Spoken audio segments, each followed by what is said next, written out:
Well, good morning, everybody. You know the deal. Let's talk about the sponsor of today's episode. It's Black Rifle Coffee. We're going straight to blackriflecoffee.com. We're going to talk about what we see. The rotating banner is at the very top. Actually, it's not like the very top. The website address is, if you know what I mean. But at the top of their page is the banner. And today I'm looking at multiple subscriptions. You could get a coffee subscription, a T-shirt subscription, a sticker subscription. Actually, I don't think you can get that, but you can order stickers if you want to. Basically, anything that you would want delivered to your house on the frequency that you would want to. Looks like they did a collaboration with Tim Kennedy. Looks like a war hippo. Accurate in many reasons and for many reasons. And next is the Liberty Roast. It's back. It's a good roast. I like this one. I actually like this for pour over. It tastes quite well if you're into that. And it's only back for a limited time. And then the last page on this rotating banner is this damn Bass Cat boat giveaway. Can somebody please go enter and win that thing? Because I don't know what it is and I'm tired of looking at it. Now, beyond that, what can you find at blackriflecoffee.com? Apparel, gear, coffee bundles, coffee samplers. They list their best sellers. It's pretty wild. Anything you could possibly want if you're a coffee aficionado or a coffee head. And that's it. Head over there and support an amazing organization founded by amazing people. My guest today is Chris Piehota, and I'm really happy with the timing of this episode. We recorded it over a month ago. I had some in the queue, but the FBI has consistently been making it into the headlines for reasons that I don't think they actually want to be in the headlines for. So Chris spent nearly 25 years at the FBI, and he was in his career as an agent, worked his way to one of 6 people who oversaw strategic and select daily operations for the entire FBI organization. He served under Directors Free, Pickard, who is acting, Mueller, Comey, McCabe, acting, and Wray. Saw the FBI itself fundamentally change as an organization from when he came in to what the organization is today. And like I said, super timely episode because of what the FBI is hitting the headlines for today. I'm going to shut up, let Chris speak for himself and his experiences. Episode 294 with Chris Piehota. Enjoy. Okay, got the red smoke. Gun run, north and south, west of the smoke, west of the smoke. Okay, copy, west of the smoke. I'm looking at danger close now. Come on with it, baby, give it to me, I need it. You're cleared hot. Copy, cleared hot. Chris, where would you like to begin? Anywhere you want to, depending on your interests or what you think your audience would like to hear about the most. Man, where do we start? Unpack your professional background a little bit, and then I can bring the questions from there. Okay, great. So, name's Chris Piehota, and I served nearly 25 years with the Federal Bureau of Investigation. And at the time of my retirement in 2020, I was one of the, I would say, 8 most senior people in the entire organization. So I had the privilege of leading large enterprise functions for the FBI, as well as being part and party to certain very sensitive conversations, interesting conversations. I watched the entire Durham Report circumstances unfold. I knew all those people personally. The Durham Report is the one that just came out, correct? That's correct. And the Durham Report is reporting on the Mueller report? There's a lot of fucking reports that the FBI does, let's be honest. Lots of reports. And what happened after the 2016 election cycle and the claims of the candidate Trump and then President-elect Trump was that he had certain ties to the Russian government or Russian organizations. Yeah. So the Mueller investigation was to see whether or not there were any activities that the president was involved with, either leading up to or, in conjunction with the election cycle. So they were looking for any criminal activities, and they found none. Yeah. And then after that, the Attorney General at the time decided that we, as a government, should take a look at the whole election cycle, and he appointed Mr. Durham to be that special counsel to look into the entire way it was done, the investigations, the work of the FBI, and how things evolved over time. Correct me if I'm wrong, and the Durham Report is, I wouldn't say it's breaking news at this point. We're a few weeks, I think, past when it came out. But it essentially said that the FBI went about that investigation in a manner that could be considered I'm going to use the term inappropriate. I will let you describe what term you would, what would you describe it as? I would say it was a combination of several factors. One was the fact that there was no opposing view among the leadership team at the FBI that was overseeing it. They departed from time-tested and time-honored practices and protocols for investigations, especially one of that type of magnitude. And what you had was a group of folks who at first had certain common thought processes and political leanings that then led into certain, as the Durham Report pointed out, confirmation biases. Yeah. And they didn't do what the FBI normally does, and there was a lack of due diligence, and there was a lack of divergent thought. And they all sat in the room and created their own puddle of excellence and moved forward from there with the investigative work. There was a lot of activity that folks are looking back on now, and even some folks at the time, and they were concerned about how the FBI was departing from its own processes. Correct me if I'm wrong. The FBI as an organization is supposed to be apolitical. That's correct. And what you're basically describing is, and to think that individuals don't have political beliefs in an apolitical environment, like you're living in fairy tale land, right? If you think that people can truly leave, will take off the individual hat and leave it at the door and not have any of that stuff biased. But if it were to work seamlessly, it would be blind from a political perspective, correct? It should be objective.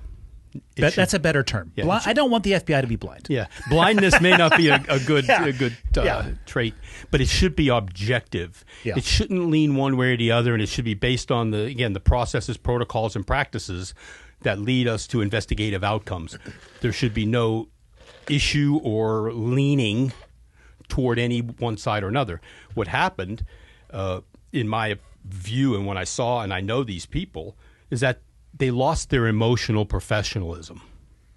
What triggered that? And how, was it really the contentiousness of the 2020 election? Did it begin before this? Did the FBI start drifting to becoming more of a political weapon, if you will, before that? The FBI over time, from what I saw, and I was around since 95, so I worked under many different directors, acting directors, and the culture of the organization started changing. When? Significantly, there was a violent shift after the 9/11 incident. The FBI at that time was it was rocked back on its heels. We failed. I was working counterterrorism matters in the Newark, New Jersey office. I saw the first plane strike out my office window across the Hudson River because we were right across from the New York office. So we saw the first plane strike. I looked out, said, wow, what happened? And you won't believe this, but the FBI at the time, not very technically advanced, so somebody said, I heard this on the radio. And then a guy came running down the hall. Then we had North Tower, South Tower, and then, of course, Pentagon and Shanksville. There was a violent shift. The FBI leading up to that time was a reactive, criminal, investigative agency. We were very good at catching bad guys, bank robbers, kidnappers, and other kinds of, people who would break the law and elicit a response from us. Yeah. And that wasn't good enough. And what people ask me, and I used to go out and give a lot of presentations on these things, quite frankly, being that responsive cops and robbers organization, the terrorist organizations, they were better than we were. They planned better, they had better intelligence, they executed, and they were willing to die for their objectives. I don't know if I would describe it in those terms. You don't think so? Well, I've never worked – I have worked for the federal government. Yes. You were working under, I guess more in the modern era. You're under – I would say the FBI is certainly interfacing with the intelligence network. They may not fall necessarily underneath that. But I don't know – I'm going to go out on a limb here and say even pre-9/11, there might have been a little bit of bureaucracy at the FBI. I think you're being kind. Yeah, that's so. Well, bureaucracy is the middle name of the organization, the Federal Bureau of Investigation. So there's no way that an organization of that size is going to be able to outmaneuver an organization the size that Al-Qaeda was at that time. Planning, in remote areas, a very disaggregate approach. There's no way that an organization that has that much bureaucracy is going to stay ahead of them, especially when there was no history of those type of attacks. Right. So everybody was kind of like, I can appreciate you saying, hey, the FBI failed. The list of organizations that failed we were in is good company. robust. We were in good company. Yeah. Right. There was enough failure and lack of initiative to go around. I only speak on behalf of the organization I used to work for, but yeah, there was enough of failure to go around. Part of the problem we saw was that national security matters were very low priority for the FBI at the time. Because buildings weren't fucking blowing up. Well, we had the 1993 World Trade Center bombing. Yeah. They were still trying to figure that out, right? Was this a criminal activity? They were trying to use old legal structures and prosecution structures to deal with that issue. And it was something that the FBI really didn't know how to move forward with. When 9/11 actually occurred, the FBI had a very violent culture and organizational shift. Over what time period? You talking quick? It was quick. It was harsh. It was probably over, I'd say, starting in about 2002 to 2003 through about 2004 or 5. It was a violent shift where the FBI was in danger of being split into two organizations. Really? Yes, there was talk about moving it into a domestic law enforcement and intelligence organization, splitting it in half. Because the FBI has a foot in each world. It's a law enforcement organization. It's also part of the intelligence community. Yeah. And they were going to split the FBI. And what's interesting about that was that all of our international partners wished they had our model because the intelligence organizations didn't have any power to do anything. They had to depend on the national police forces or their counterpart law enforcement. But they had a violent shift. We went from being that cops and robbers, the untouchables and all that good stuff. We went from that to being more leaning toward the intelligence community, national security, being more predictive, preventative. Like I said, we had our tails kicked, right? And because of that, people lost their family members' lives, loved ones. Yeah. And the organization really took a hard look at itself. And again, we all decided we weren't good enough. We had a bureaucratic mindset. We did things in a checklist fashion. The terrorists knew how to avoid us. Yeah. It's not hard. If you're going up against a massive bureaucracy, they knew. Put together a small team and operate in the seams. Like, it's not that fucking hard. That's exactly what they did. Yeah. And we were operating in those very, as you say, would be broad, I would say, very macro tactical ways we would do business. Well, of course, you need a policy paper before you put one in front of the other. Right. So, but that was us, right? I mean, and that's the way we did it. And it wasn't just you. No. I think every entity inside of the national defense apparatus was largely operating in that way. And what I'll add to that is you weren't really talking to each other that much either. Actually, there was a large level of dislike for each other. So, when you look back in those days, you were actually told, do not share this with Let me ask you this, because people. The pre-9/11 SEAL teams, absent an enemy, we fight ourselves. Well, you got to fight somebody, right? Well, you're fighting for relevance and budget. Right. If you really distill it down at the end of the day, when I first got into the teams, the number associated to the team actually meant something. So I get to Team 5, it's like Southeast Asia. We're going to be super cold. We're going to focus on Korea. And like right next door is Team 3. And they're doing the desert stuff. We didn't tell them shit. They didn't tell us shit. Mm-hmm. And if I could, I would sabotage everything that they were doing. Right. At the end of the day, though, all we were trying to do was maintain our relevance. And by extension, our budget. You guys, I feel like we're probably in the same boat. All the intelligence, absolutely. If we tell them this, then holy shit, we're going to be less valuable. So that means we're going to get less money. So everybody keep their mouth shut. And if you can let the air to the tires of the FBI sedan, you should definitely do that. Well, we would fight among ourselves, right? Because right across the river, we had the New York field office, which was the FBI's largest field office. Yeah. We were number 6 largest at the time in Newark, New Jersey. And, we were always treated as that red-haired stepchild, so to speak, of New York. So, everybody was doing their own thing. There wasn't a lot of sharing, and that was internally, and that's not counting among the other intelligence partners. And if you flip that equation, right. If you tasked me with putting together a small team that wanted to wreak havoc and said you get to mold your opponent, that's the model that I would actually mold. Because there's no fucking way. They're not going to see anything. Yeah, we just couldn't see that far down into the threat environment. Or even if you could, right. Are you going to tell anyone? Depends, right? If You might tell somebody, are they going to tell the right person? Is it going to knock through the internal walls of bureaucracy and the information going to get to where it needs to go? And that's hard to tell. Yeah. Right. So that culture changed very violently. The director, Mueller, came on board shortly, and then he had 9/11 to contend with. Yeah. He was trying to keep the FBI from being split into two entities, which he was successful in. And then he made the FBI into more of an intelligence, what he called intelligence-led organization, which was to the chagrin of all the old G-man type of guys and ladies who were used to putting handcuffs on everybody and arresting people and taking them to jail. So over time, the culture changed to a more predictive, proactive, and plus everybody was just scared to death of Director Mueller because, former Marine officer and prosecutor and very stern man, very hard. So the organization made a whole entire shift. I think everybody was terrified of a repeat of 9/11 as well. Oh, yeah. That was in forefront of everybody's mind. Well, we had a spectacular, failure and an incident from the whole government perspective. And what happened then is after the organization had been kind of dragged through this transformation, it was fatigued. And by the time Mueller left as the director, because he was extended for several years by President Obama at the time, because they're only supposed to be there for 10 years. He stayed for an extra, I think, 2 or 3. And then Jim Comey came in. And Jim Comey was the opposite of Director Mueller, where Jim Comey was a smiling, happy, affable, likable guy. Mueller always had that look on his face and scowling. People were just always sweating bullets around him. It's called a resting bitch face. Yeah, I'm sure kinda. You're familiar with the term. Yeah, I'm familiar with it. I lived with it for many years.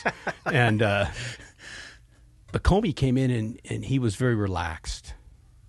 And he was very approachable. And what they started doing was they started looking at the FBI trying to change.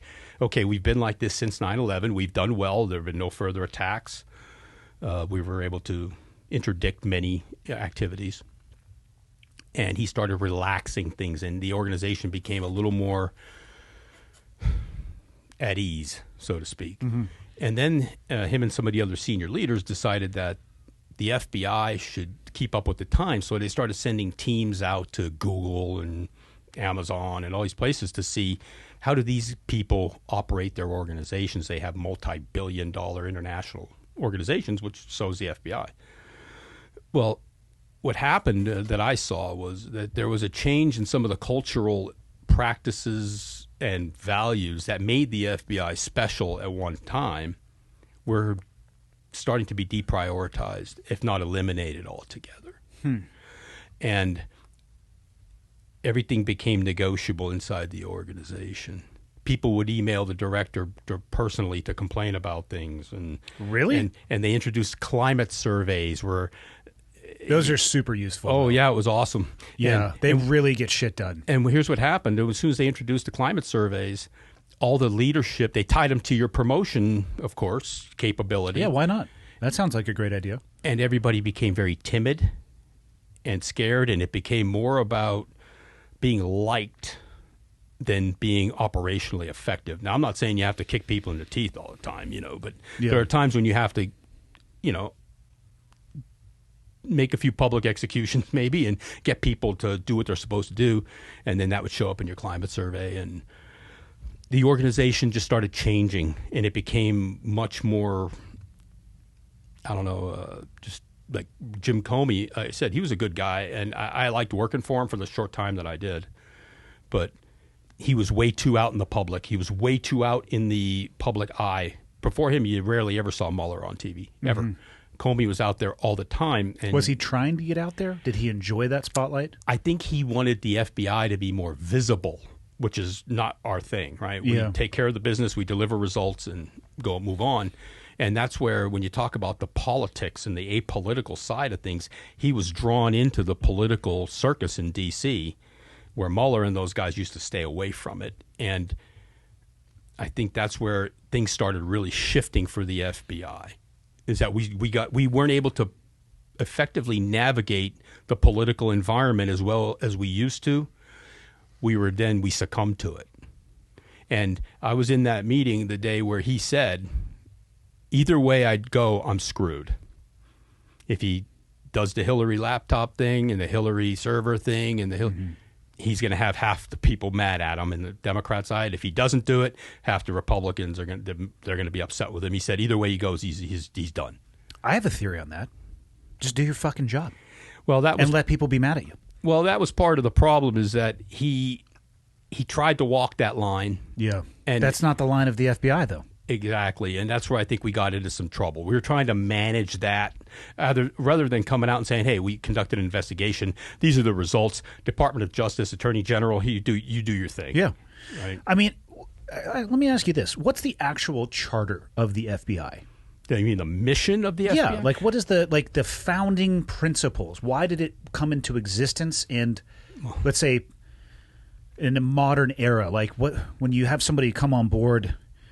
First day across the FBI hallway. The CIA's got a great hallway. Your guys, I don't know if you have anything that's as cool as that. It doesn't make the movies. That's what I'll tell you that much. That's because it's not near as awesome. That's what I'm saying. As the agency's entryway. I feel like the agency lets far too many productions film on that floor. But whatever. That's a totally different topic. Why was the FBI created? It was actually people. It was created out of some. They took some agents from what was then the Secret Service. Yep. And they created a force of agents to look into things like prohibition. And we started getting this newfangled threat vector called the automobile. And back then, there wasn't this moving over state lines where jurisdictional issues became a problem. So they had to form a federal police force that could move across jurisdictional lines. Yeah. And that evolved into the FBI. I think it was about 1908 when they formalized all that, right? But the initial bunch of folks came. They grabbed a couple guys from what was then the Secret Service. The FBI then became that federal answer to all of these new types of crime problems that national security really wasn't a thing at the very beginning, but it was more interstate crime problems. So let me ask it. I'll ask it in the other way, in the negative. Is there anywhere in the FBI charter where it says you have to sail the political winds? No, but it's being a Washington entity. It has to be done. Yeah. If you look at today's FBI, the mission statement, I was there when we redid the mission statement, the vision statement, and all those wonderful things that are part of corporate life. The vision statement was to remain ahead of the threat. Yeah. The mission statement is to uphold the Constitution and protect the American people. I like it. All right. That we changed all of that because before Comey came in, there was this really long mission statement, and you go around the room and ask all the senior leaders, "Hey, do you know the mission statement?" And nobody knew it. So that's actually not a very good sign. Yeah, I know. It was kind of it was strategically, yeah, and nobody could say it. But with this one, with the updated version, is hey, we uphold the Constitution, we protect the American people. Yeah, right. And that's the mission of the FBI in its current form. And whether we do that through defeating crime problems or whether we do it through defeating national security threats, depends on what the threat environment is. So through that same lens, when they're, the head of the FBI is sitting there saying, either way, I'm screwed. Mm-hmm. And I can look at the laptop or emails or servers or whatever it may be, or the Trump investigation. Shouldn't it not matter whether or not that individual is screwed? I mean, I understand that I'm like pie in the sky here, right. But this is what I want as a citizen from my federal organizations. I want them – it's okay for them to understand that they might be going into a minefield, but if it's your job to clear a minefield, get the fuck out there. Right. And that's kind of where, like I said, the culture of the FBI kind of shifted over time, where that became more important than coming out and saying the FBI conducted an investigation and this was what was found, and the chips fall where they fall. Yeah, you can provide an investigation absent editorial information. This is the raw data that we came across. Yep. And I'm assuming that there's another entity of the U.S. government that would handle that anyway, right? Isn't it going to go over to the Justice Department, or if they're, Right. It would go over to the Attorney General. The Attorney General, being the nation's number one chief law enforcement officer, would then determine how to move that forward. He would probably consult with other people in his circles, and then they would determine how to do that. We would just bring the investigative results. Prosecution or any other follow-up action would come from Department of Justice. Yeah. So it's a worrisome state of affairs when, an individual in that leadership position who's swinging a big hammer is worried a little bit more. Again, my words, not necessarily his. I wasn't in the head, but worried more about the political outcome or whether or not one party is going to like or dislike versus getting to the baseline foundation of what your job is. Well, I think what happened, and this is, again, my opinion, as you would say, leading up to the election, people were hedging their bets on what the successful party or successful outcome would be. Yeah.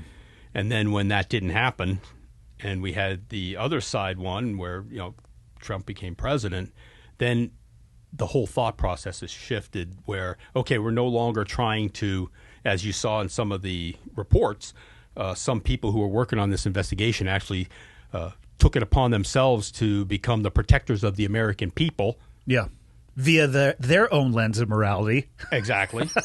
And that's where I said they lost their emotional professionalism.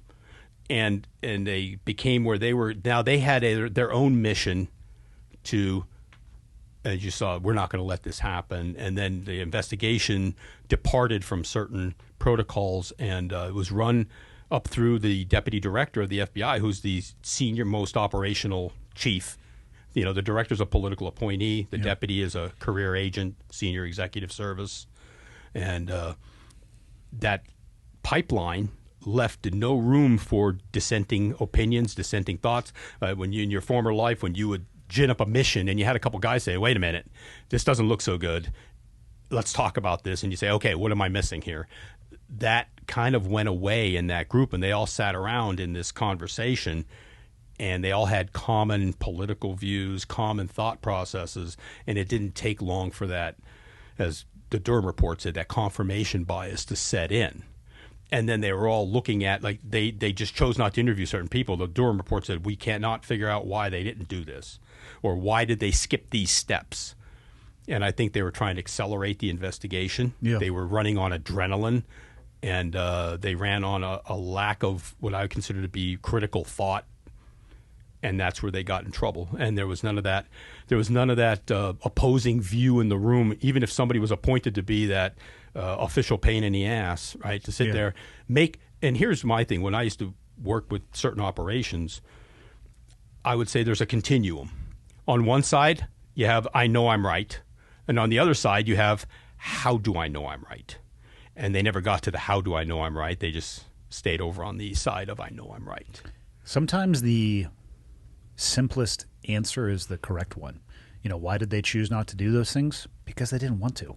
They were backwards planning from the assumption that they, the end state that they knew they were going to arrive at. They were just going the other direction. They had an objective that they set, and that's kind of what happened. And when I look at the people involved, everybody has a lot of negative things to say about everybody because the outcome was so bad. But all of these people, I've known Andy McCabe for many years. I know Pete Strzok, Elisa Page. I know all of them. The Bill Priestap, all those people who were involved. They were all good people. Yeah. They got together in this hive mind situation. Echo chamber. Yeah. And then they came out with these outcomes. And then certain people, I think, that would have provided some of that, what I consider to be operational resistance, they were just pushed off to the side. And in the Durham Report, it even says that a lot of folks in the counterintelligence division who would have been the Russia experts, they weren't engaged, they weren't consulted, and they themselves had no real intelligence that would have supported what we were moving toward. Yeah. The problem is it undermines both the political arena and the legitimacy of the FBI to a degree. Like, there's no winner in that one, especially when you look backwards and there's an additional report looking back at the previous report. It's like, hey, we probably shouldn't have gotten this far or done it the way that we did. How do we make sure it doesn't happen again? How does the FBI course correct?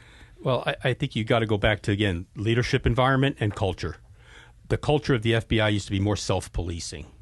I think the leadership environment changed where now it was more, you always have your careerists. Mm-hmm. That's always going to be there in any organization. But there were more people who were willing to say, stop, what are you doing? This isn't right. We shouldn't be doing this. And now a lot more people are willing to just nod their head and say, hey, whatever, right? And that is a dangerous, slippery slope. It is. But you know as well as I do, when you become that squeaky wheel, you tend to get replaced. So you have to be careful how you fight your battles. Yeah. And if you're that person who's always contrary, you'll be disinvited from meetings and other things moving forward. So you have to pick your battles. And I think that if you go back to the leadership culture, the FBI, I'll tell you what, I was at a meeting with some very senior Microsoft executives one day. And they asked me about, hey, what's going on in D.C.? Because they're out in Redmond, Washington, and they hear about this. And I said, look, I'm going to tell you something right now. The FBI is the same FBI that has protected you, your parents, and your grandparents. And it's the same FBI that will protect you, your children, and their children. The people of the FBI won't fail. There are remarkable people who work in that organization. I mean, they will bleed their own blood to make sure that things are proper. It's the leadership environment that we find fluctuates more than anything. And when the leadership has a certain perspective or leaning, there will always be a group of people who will curry favor with the leadership, and there will always be that other group of people who say, yeah, I think this is ridiculous, but you know what, I'm here to do a job, and I'm just going to shut my mouth, and we're going to get the job done. And the FBI has to change its leadership environment and the incentives that it puts out, and the FBI has to go back and look at its culture. The FBI is not Google, it's not Netflix, and it's not Amazon. There's a certain special set of values and beliefs that the FBI maintains that have to be reprioritized. They have to be put in place to say, this is how we do things, and if you can't get right with this, then we'll help you do something else. We'd love you to stay, but you can't stay.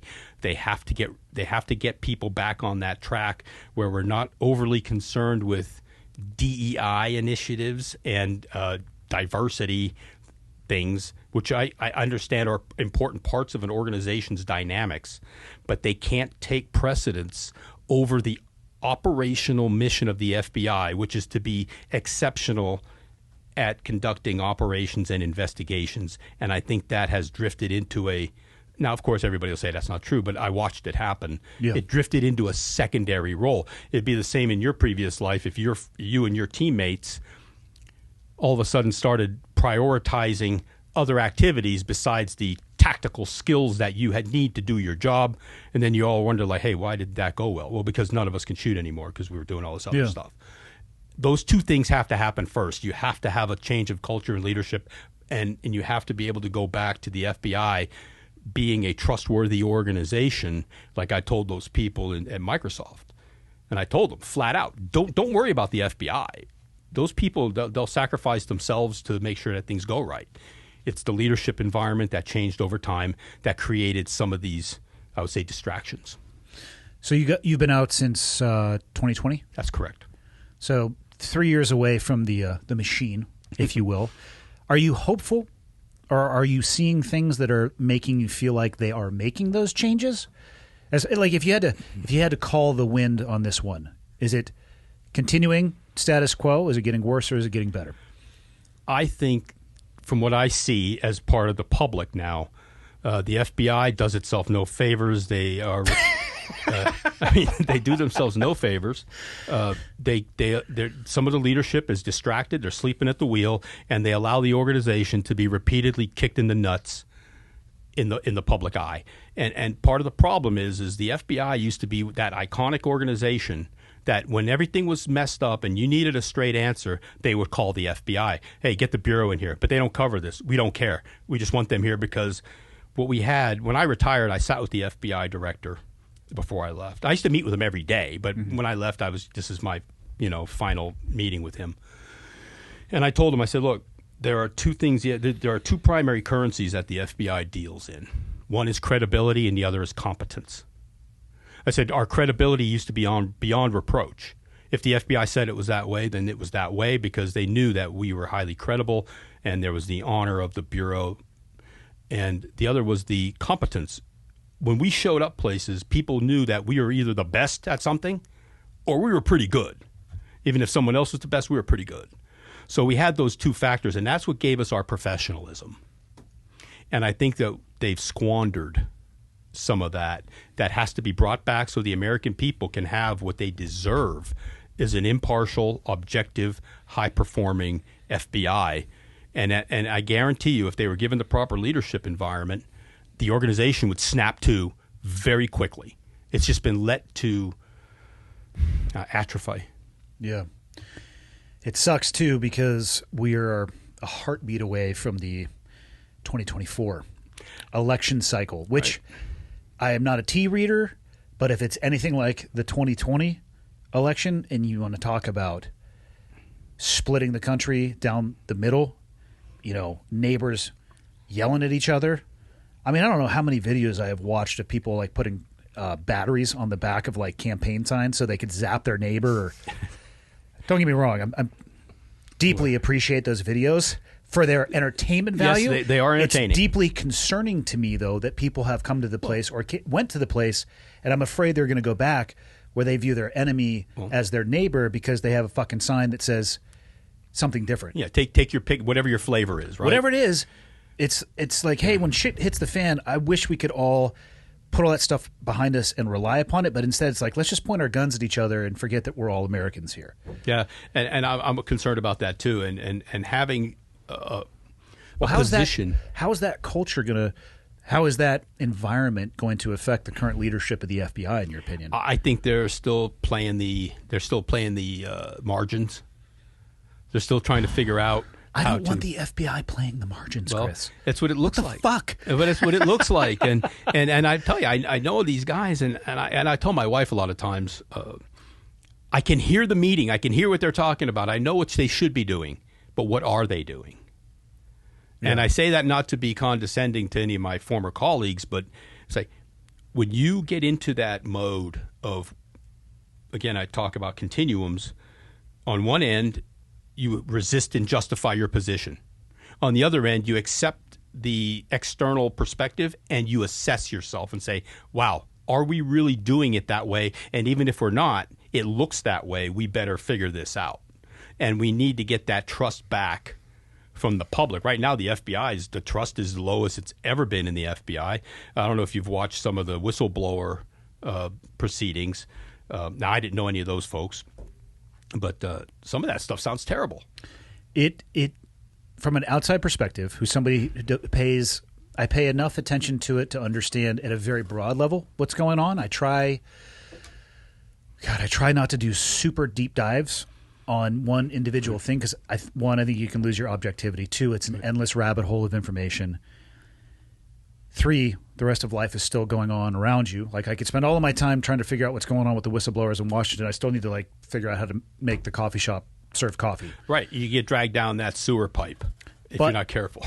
But from an outsider's perspective, it seems like federal agencies, not just the FBI, maybe the IRS to a degree too, to use 2 common examples of what I think would be many, have become weapons of political parties, which is terrifying.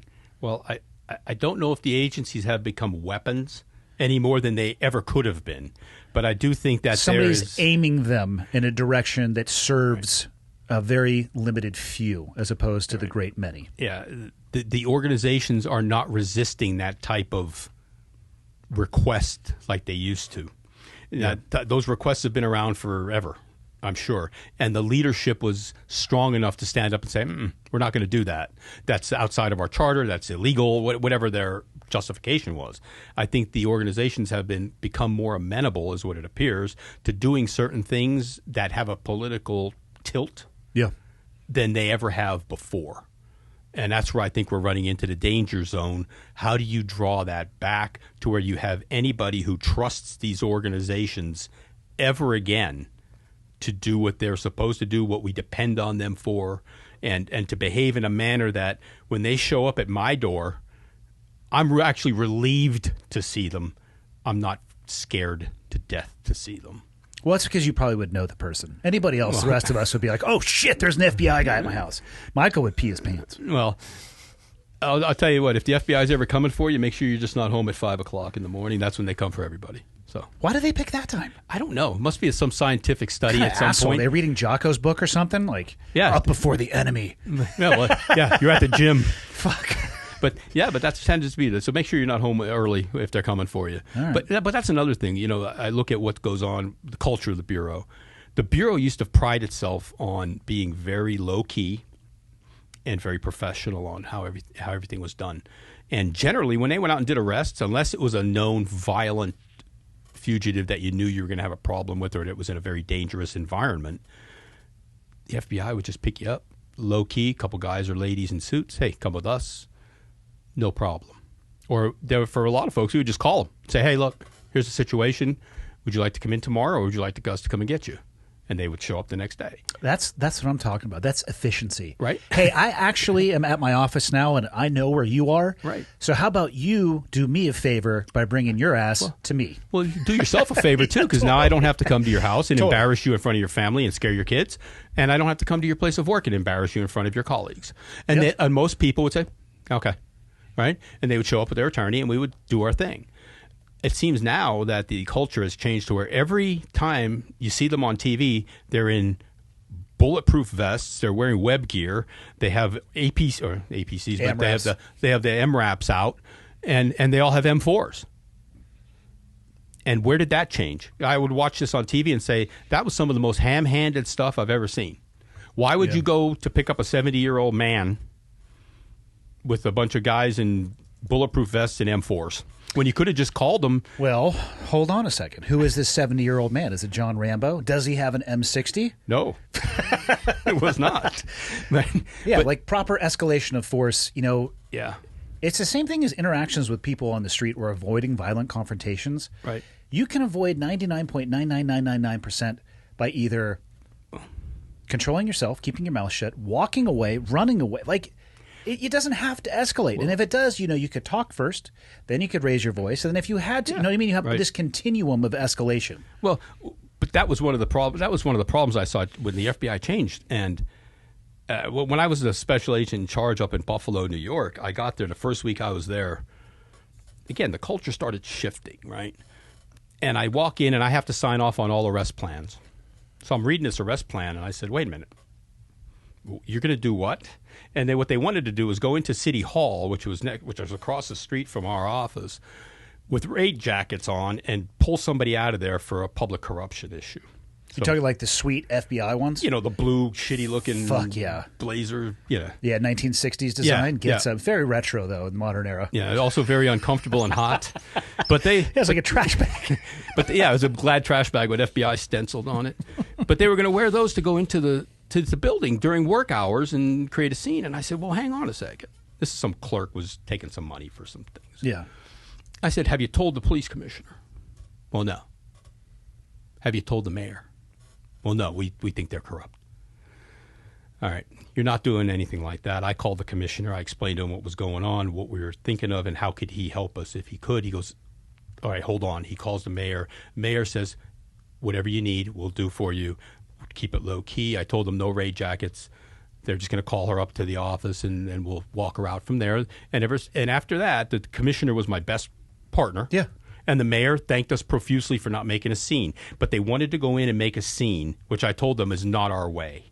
Yeah. Put somebody in a suit and tie. Like you said, schedule a meeting, walk in there. Oh, I bet. By the way, this meeting happens to be about you. Right. And you take them out. But here's the problem. And like we were talking about how you avoid these confrontations. You treat people with some dignity and respect. And that's what we were the best at. Another quick story for you. When I was in Newark, we went to an outlaw motorcycle clubhouse. I think we have one of their clubs up here. Yeah. I've seen jackets.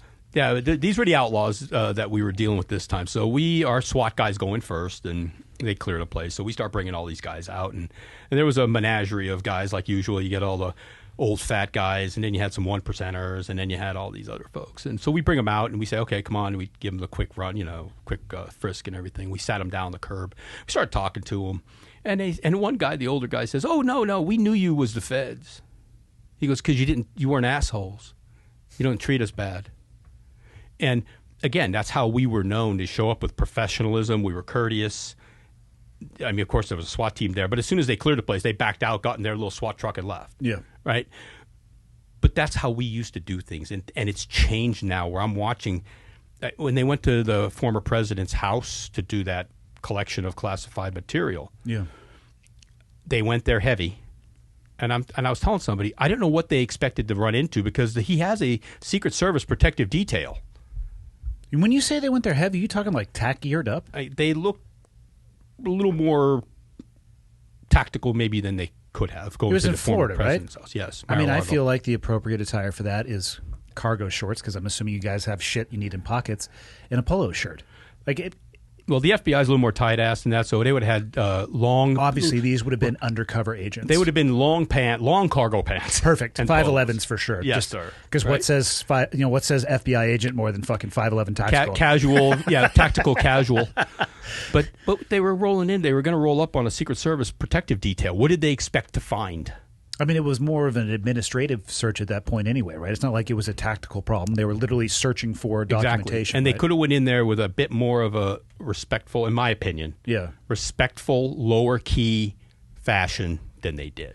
You're dealing with a former president. What's your take on the possession of classified documents? Because, obviously they went and found shit at Biden's house, too. Yeah. A lot of the senior folks talk about security, but they don't practice it very well. Yeah. And you've worked in that environment where you have certain documents and certain materials that have to be protected in certain fashions.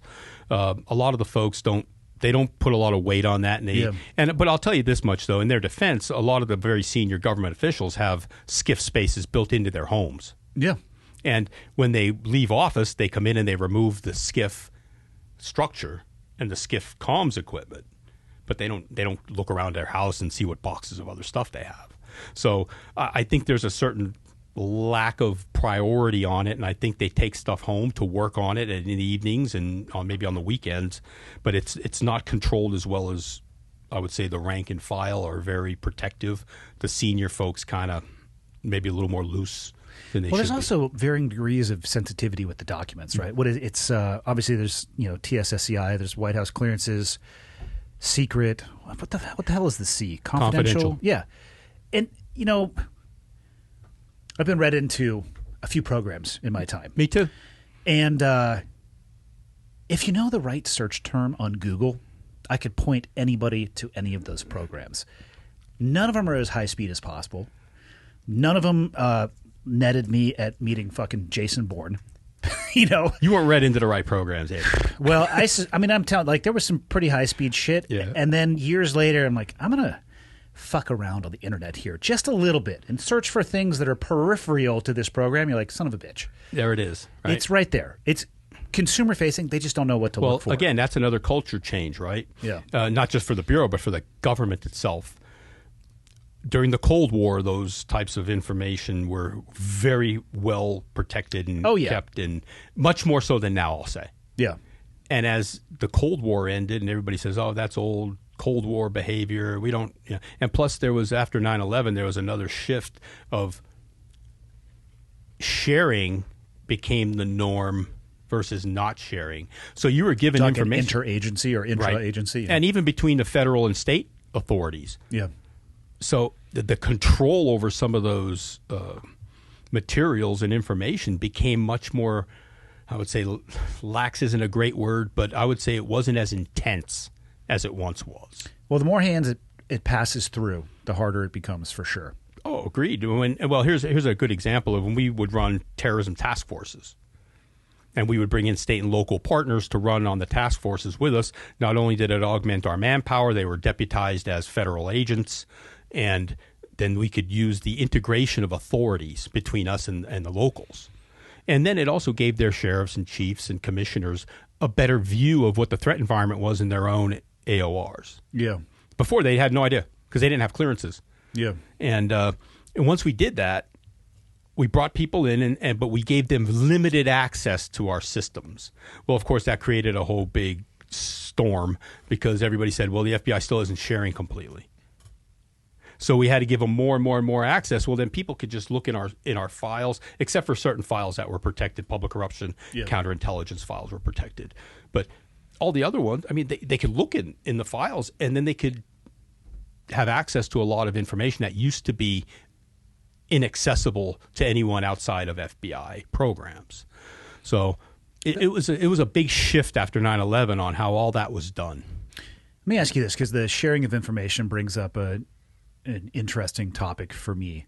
You're a civilian now, right? You worked for was it 25 years at the Bureau? Almost, yeah. How much information do you want the government to have on you? How much do I want them to have is very little. But how much do they have? Probably more than they should. Oh, we fucking both know they have Yes. more than they should. More than they should, I'll say that.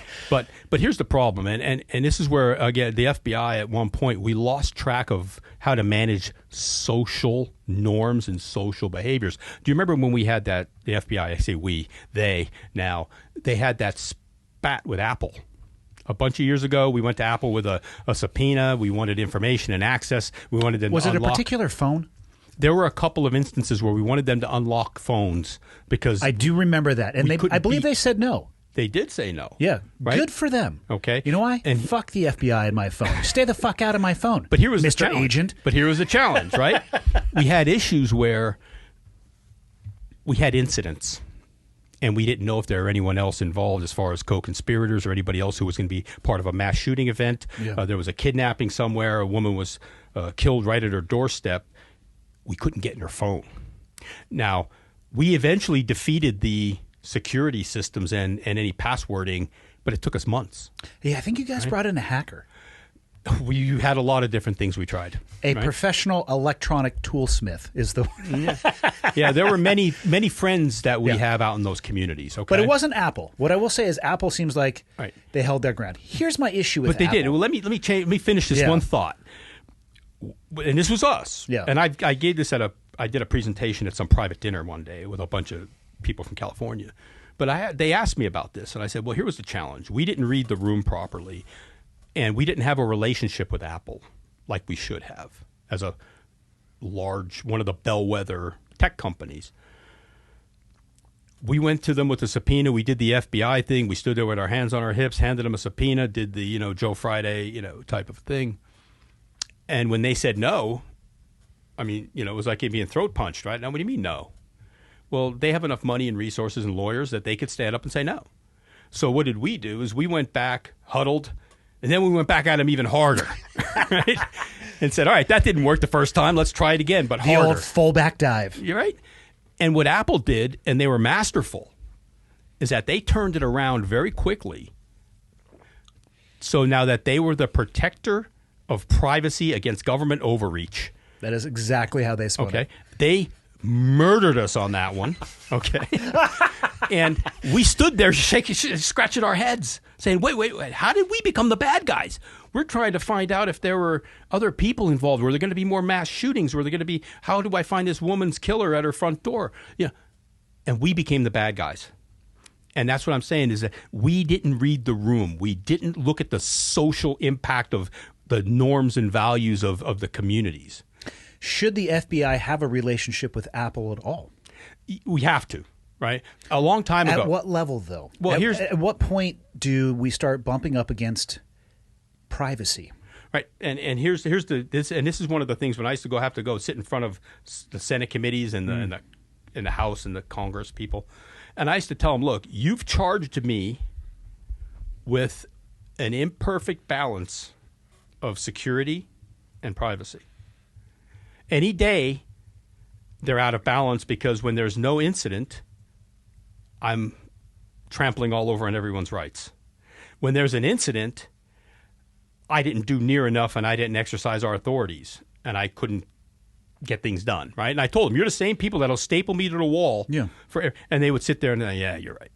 Well, it's because most people are idiots, though, and because what you just described is actually an unbalanced equation. There's no way that you can win in that situation. And that's the world and the environment that we worked in many times, most times. Yeah. And we had to sit there and try to balance those two issues. And then when people say, well, the FBI was slow to do this, because we have civil liberties and privacy concerns, the FBI actually, believe it or not, agonizes over some of these things. Yeah.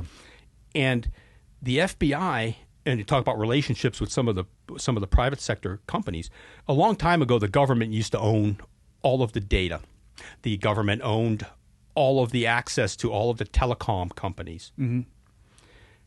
That changed in the 90s through the 2000s, where now these large tech companies started emerging, and there was no legal framework for them they weren't compelled to help law enforcement, where Verizon and AT&T, they're all compelled by law to do this. These other folks became pseudo telecom companies, and now they owned all the data. Where the government used to be the manager of all this stuff, now the private sector was.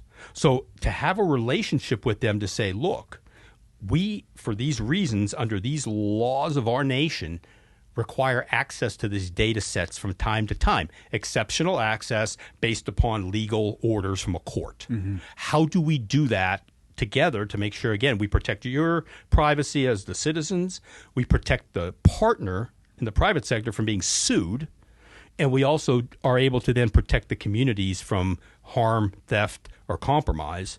How do we do that together, right? That's the equation. That sounds good. But that's the ideal state. It's right? the ideal state.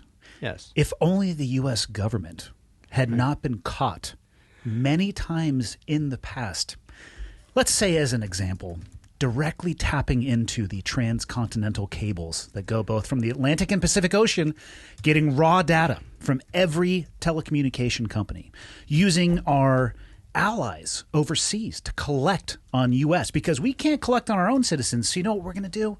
We're going to have another country collect on it and then give us the data. Well, there's always That's the problem. There's always more than one way to skin a cat, right? There is, but the problem is when the U.S. government right now has unfettered access to almost anything we say, anything we type, emails, and they may not be collecting it themselves. We just have our fucking allies do it. Well, you used a great word there, is access. It is accessible to certain government agencies where it maybe didn't used to be at one point. And these I don't think it ever should have been. Well, the Patriot Act might need to be renamed. Well, to the Anti-Privacy Act. Well, it'd be more specific. But you remember the Patriot Act was done right after 9/11, and it was done where there was an environment of fear and the fact that there were these new things called email. Yeah, well, fortunately, nobody would ever use an environment of fear to create legislation that would benefit them and empower them via information over the people they're supposed to be serving. Right, and we just had our tails kicked, and they wanted the authorities to go out and start looking at things in these new environments once we found out how some of the comms were happening. Yeah. What's the quote, Michael? Can you look this up? Somebody who's willing to sacrifice security for freedom is deserving of neither. I think it was Ben Franklin. Ben Franklin. Yeah. It's fucking true. People have no idea how the world changed with the Patriot Act. Well, they say it's a pendulum that swings back and forth, and it's really not a pendulum. Yeah. Right. No, once it goes to that direction, it's hard to get it to even move back the other way. You may get a little bit of a backtrack, but you'll never get back to zero. Yeah.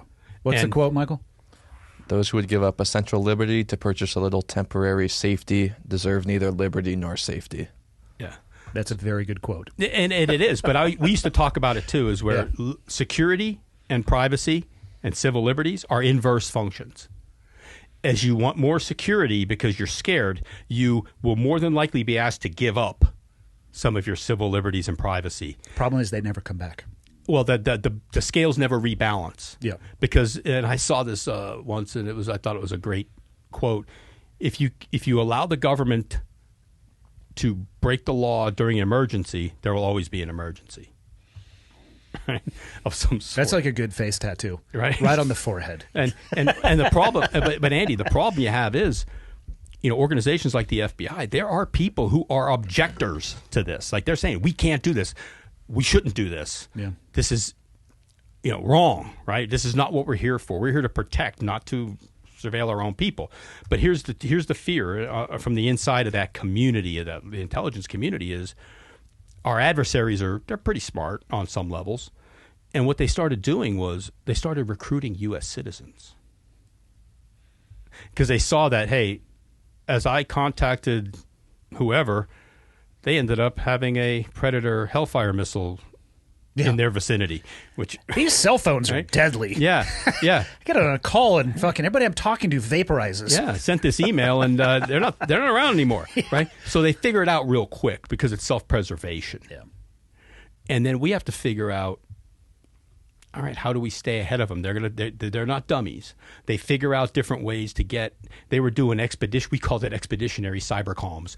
They would actually travel to different places. So when we were looking at things, we would pick up IP and we would triangulate, and it would be some internet cafe in some shit rag country that they're not there anymore. But when you're looking at the ability to protect the communities, and I think we've overstepped in some areas for sure. Of course, with good intention, which paves the way to hell. Yeah. But where do we stop being able to protect the communities when we know that they've changed tactics? Like they're recruiting U.S. persons now to do some of their things, and they know that we don't monitor U.S. person communications. But we do. Well, that we do with court order, right? Yeah, but we do. We do with court order. Yeah, sometimes without. And that's where the whole... But just because the FBI may need a court order doesn't mean there are not other intelligence organizations that are... I don't know. I don't think they monitor it in real time, but I know damn sure that everything is recorded. Yeah, and it can be sniffed and gone through retroactively. They can go back and do reverse analysis on certain things. They are vacuuming up a lot of comms, and that's where the 702 coverage debate is coming in, because it's coming up for renewal, where the FBI can and the intelligence community can target foreign nationals while they're overseas, which doesn't sound like that's a bad idea, right? But what happens is U.S. persons get caught up in those comms nets, and then what do? Now you've had a warrantless surveillance of a U.S. person, right? Yeah. So that's where policy and practice come in and say, it's just like during a Title III criminal where you sit on a wire, so to speak. When they start talking about things that are not pertinent, you have a dump button. You hit the dump button. It kills what you can hear and record for 30 seconds. And then you listen again, and then you dump, and then you listen again, you dump. That was the best way they could figure out how to monitor, like when we would go after the old organized crime families. Yeah. It's the same thing. It's policy and practice, and that's what they have to figure out, how to refine that to get to a point where the American people are going to say, look, I want you guys watching this stuff. I just don't want you watching me all the time. Do you think it's possible to reduce the risk to zero? No. I agree with you on that. And so then it becomes a matter of how much privacy are we willing to give up? That's the key right there. What is tolerable to the American public? Because the answer is never going to be, hey, gumdrops are falling from the sky. It's a rainbow over every horizon. That's just not the world that we live in. Mm-hmm. And it concerns me. I honestly feel like some people are like stumbling and tripping and falling, racing to hand over their privacy without understanding what is being given up. Well, here's a quick example where I was giving a presentation one time, and there was some ladies in the front row of the audience, and I said, ma'am, this is a very pro law enforcement organization. I said, ma'am, would you be willing to tell me where you had dinner last night, who you had dinner with? Would you be willing to tell me what you had for dinner? Would you? And she said, no, absolutely not. I said, but you're more than willing to put it on Facebook, where you're a which is basically a skiff, though. Basically. Well, these days it might be. No, right. But the point is Andy, it was the attitude of, no, I'm not giving that to you. You're the FBI, but they're more than willing to put it on Facebook, where Facebook will then take and monetize all that data. I mean, I'm going to go back to my theory that many people out there are dum-dums. Well, I think they're uninformed, right? Because who wants to read that 80 pages of microscopic font as you're signing up for one of these social media platforms, and then you hit at the end and you get that I agree because you want to use it? Who's willing to read all that? And then it's in all that lawyer gibberish. I'm sure that's all accidental, though, too. Like, I'm sure the length and the huge and just voluminous nature of that, I'm sure that it's completely accidental, that they really want people to dig through that with a fine tooth and comb. Right. And nobody has time. Yeah. So you allow this to happen, but the government sits back, and now the government doesn't understand. Like, well, you won't give it to us, but you'll give it to these people. And these people are owned by the Chinese government. Well, I think there's a difference, though, too. Like, we'll use Instagram as an example. Like, my understanding of Instagram is largely supposed to be sharing pictures, not like policy and like deep life thoughts, even though many people use it for that. Yeah. There is a difference, though, between putting that information out into the wild and having a government entity that can basically read in almost real time emails that you're writing, have access to your computer, banking account, telephone records, credit card. Like, there's the difference between those two. I agree, but I'll tell you this much. The government has a lot of rules on what it can look at versus what it can retain. Yeah, but how about our allies who are looking at that stuff overseas? Now they have different rules, and Indeed. under different sharing and arrangements, that information can be shared, right? Like, I get what you're saying. It's very in line with policy, but I mean, Right. I've also navigated a little bit in the intelligence community, and I know exactly how the government gets around this shit. Well, like I said, there's always a way to skin a cat, right? There are different ways. Yeah, but the cat, unfortunately, is still skinned at the end of that. And the cat that we're talking about is the here American public. And their privacy. Right. But in a lot of ways, they're uninformed. They don't know how to protect themselves, whether it's from the U.S. government or anyone else. Yeah. And they think that if they're in that electronic environment or digital environment, that there are certain ethics or rules that protect them, and there aren't. I mean, for clarity, Michael, you, me, and Chris, we're all getting fucking audited this year, just so you know, based on this conversation. Like, you're proper fucked. I apologize. Yeah, sorry, man. but 100% chance we're getting audited for the next 3 out of 5 years. Perfect. I wouldn't doubt it. But it comes back to that culture, though. Like I keep saying, it's a culture thing. And when you, in your mind, when you look at it, say if you're thinking about when FBI shows up to your house, what are you expecting? Like, what do you see in your mind's eye? Me, I'd be like, hey, guys, what's up? But what do you see? Like, what do you expect? I want you in that Glad trash bag with the FBI on front. For some reason, there's like 5 of you. I'm not sure why. Nice spread on diversity. Everybody's represented. Yep. Nice. And it's like knock, knock, knock at a reasonable hour, like 8:30. I'm like, oh, hey, what's up? You guys want some coffee? Come on in. Right. Well, that may be today's FBI. Yeah. But I look I'm at also it. not a fucking criminal, though. So it's like Yeah. when I see cops or like anybody who works in law enforcement, I'm just like, hey, what's going on? You know? Yeah, but you've had a special relationship with a lot of people in certain areas where that's nothing to you. Well, I also don't break the fucking law. Well, that's true. You have nothing to worry about, right? There are people who are nervous because they have a problem and they're worried if you're there for a certain problem. But for me, it's more of a, what do you expect when you see the FBI? A couple of folks in suits. They're kind of zipped up tight. They're professional. They're there to offer you a conversation on something. They're, whatever it is, but you expect that certain FBI image, certain FBI behavior. Yeah. Right? And even before I got here today, my wife, I had a different shirt on. And my wife says, stop it. You look like a tight-ass FBI agent. She made me change before I came over here. Your wife did you a solid. Yeah. It'll take you a little bit, but you're going to let it go. I haven't been able to scrape it off my shoes yet. You'll be in flip-flops and cargo shorts before you know it. I haven't been able to do it yet. But she made me change before I came over. But the point is do you remember a while back during the BLM marches and there was an incident where the FBI... Is that what we're calling them? Yeah, we'll call it that for today's conversation. But there certainly were people marching, yes. and it led to things that were anything but a march. Yeah, they were mostly peaceful. Yeah. Excellent selection of English words there. Yes. But do you remember that incident where, again, the culture of the Bureau changed? There were some FBI agents who were out at Lafayette Square in Washington, D.C., and they actually kneeled. They took a knee. I don't remember seeing that now. Yeah, there was some pictures that came out, and they took a knee in front of the BLM marchers. FBI agents with FBI paraphernalia on. Regalia, if you will. And I saw that, and my heart broke. And I thought, what are we doing? And who was in charge there?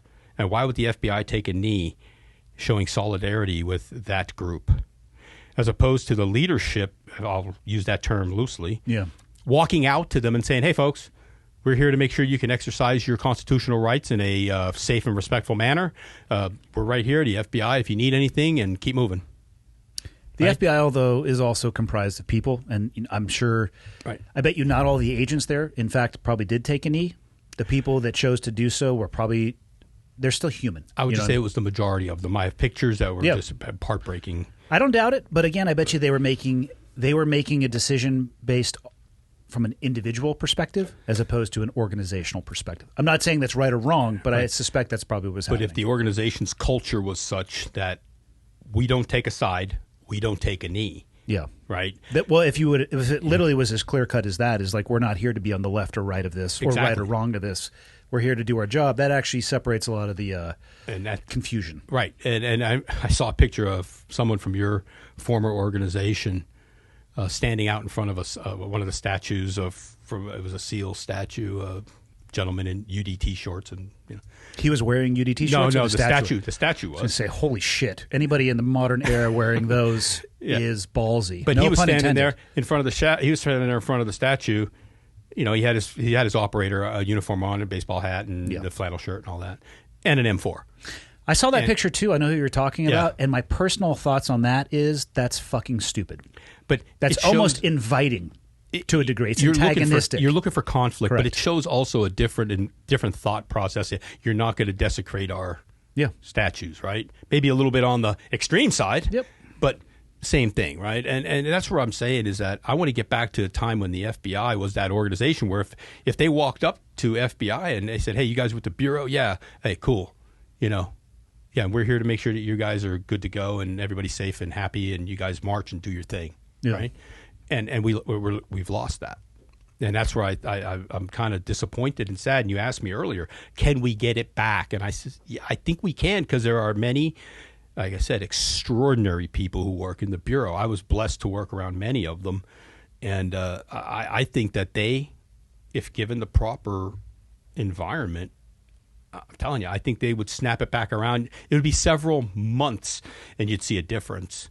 I feel like we need to do that now, though. That's why I brought up the election cycle. Yeah. I don't think anything great is going to happen during that time period. That 16, 18 months that we'll be just bombarded with that shit? I think the FBI is going to take more battle damage because the political catfighting is going to start.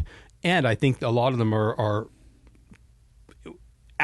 absent a plan of action, they're going to put their heads in the dirt and say, let's try not to have any more issues here. Even that action in and of itself, though, will lead to more issues. Inaction is also going to lead to issues. Well, inaction is also a choice at times. And I think that in this instance, they're flailing, looking for an answer. And then you have some of the senior leadership. I don't know if you saw the other day, there was a lady who was up on the Hill testifying, and they asked her a question if she read the Durham Report. And she was like number 2 in charge at the counterintelligence division. She said, "No, I don't have time." And the guy said, "I am amazed that you said that. I am floored that you didn't do that." And that's the wow. And is that antagonism or is it ineptitude? For the woman who didn't want to read the report or chose not to? Or the fact that the organization allowed someone to go to the Hill and didn't prepare them properly to say, if you are asked about the Durham Report, this is going to be how you can respond within these parameters. Or she chose to ignore that and didn't want to read it. Or again, should she be in charge in that type of a senior position? Yeah. And that's where I tell people when I talk to them, I get a lot of that, hey, what's going on with your organization? Yeah. And I'll say, look, you have to separate evil from ineptitude. Because I don't think it's not one or the other. You could have a little bit of evil, you could have a little bit of ineptitude, or you could have a whole lot of one or the other. I don't think there are people there who are, I would say, knowingly bad, at least at this point. But I do think there are folks maybe who are in their roles and maybe they're miscast a little bit in some of those roles in the name of whatever, you know. There's a difference between being malicious and incompetent. Right. And as I said, evil or ineptitude, which one is it? And when you can't sit back and say, you know what, we made a mistake. We didn't do this well. Here's how we're going to fix this versus we're going to fix this by adding 50 training classes and another 1,000-page manual of policies, which we already have one of those in the Bureau. That's a 1,000-page minefield for these people who have to conduct investigations. It's 1,000 pages of stuff that they have to look through to do their job. And it's a minefield for them. I remember when I would get a call from our headquarters, and they would say, hey, you haven't reported any non-compliance issues this month. And I used to tell them, hey, we're good. Right? We're good. Yeah. We would deal with that stuff in-house. My chief legal counsel in-house would say, hey, man, this isn't good, and here's what we're doing. Well, then teach them how to do it right. Reporting them to headquarters isn't going to help us out any here. Yeah, the fact that they're overly concerned by not reporting non-compliance issues, meaning that maybe perhaps you're doing a great job as a leader, is fucking problematic. But that's the thought process, right? How come you haven't had any issues? Because we're training our people, we're taking care of it. These aren't egregious issues. We're good. But the thought process and the incentivization is different. When they talked in the Durham Report, they said they rushed through the Bureau's investigative steps, and I won't bore you with the details, but you can either do an assessment as the just, hey, what's going on here? You can do a preliminary inquiry, which is the next step up in the force continuum, so to speak, and then the full investigation, which is, all right, the barn door is open. All right, we're going to do everything. They skipped right from getting the information, right to full investigation, right to intrusive and invasive technical coverage. They went right to that instead of taking that measured approach, as we talked about earlier. It'd be the same with, in your former life. There are certain things you do before you start having a tactical solution. You do certain things first, usually. Well, they didn't do that. Yeah. Yeah, they got the cart a little bit in front of the horse, if you will. I don't even know if there was a horse. They just shoved that cart down the hill, and that was that. And then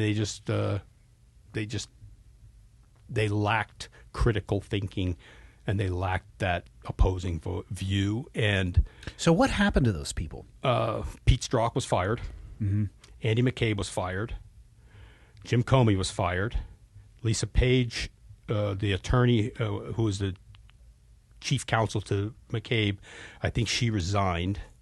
And there's a bunch of other folks.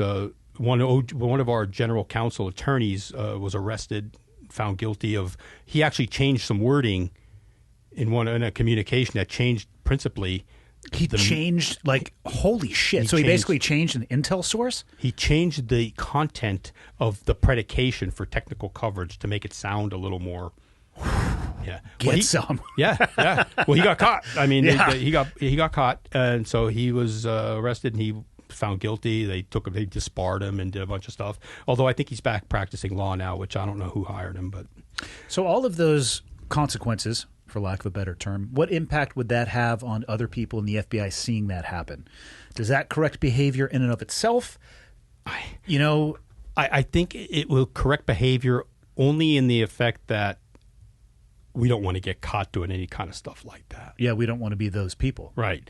It's not going to correct behavior as in, hey, we're going to go up and tell the director that we can't do this. Here's why. We don't know these things. These subsources are no good. This information's never been corroborated. We can't predicate this action based upon what we know right now.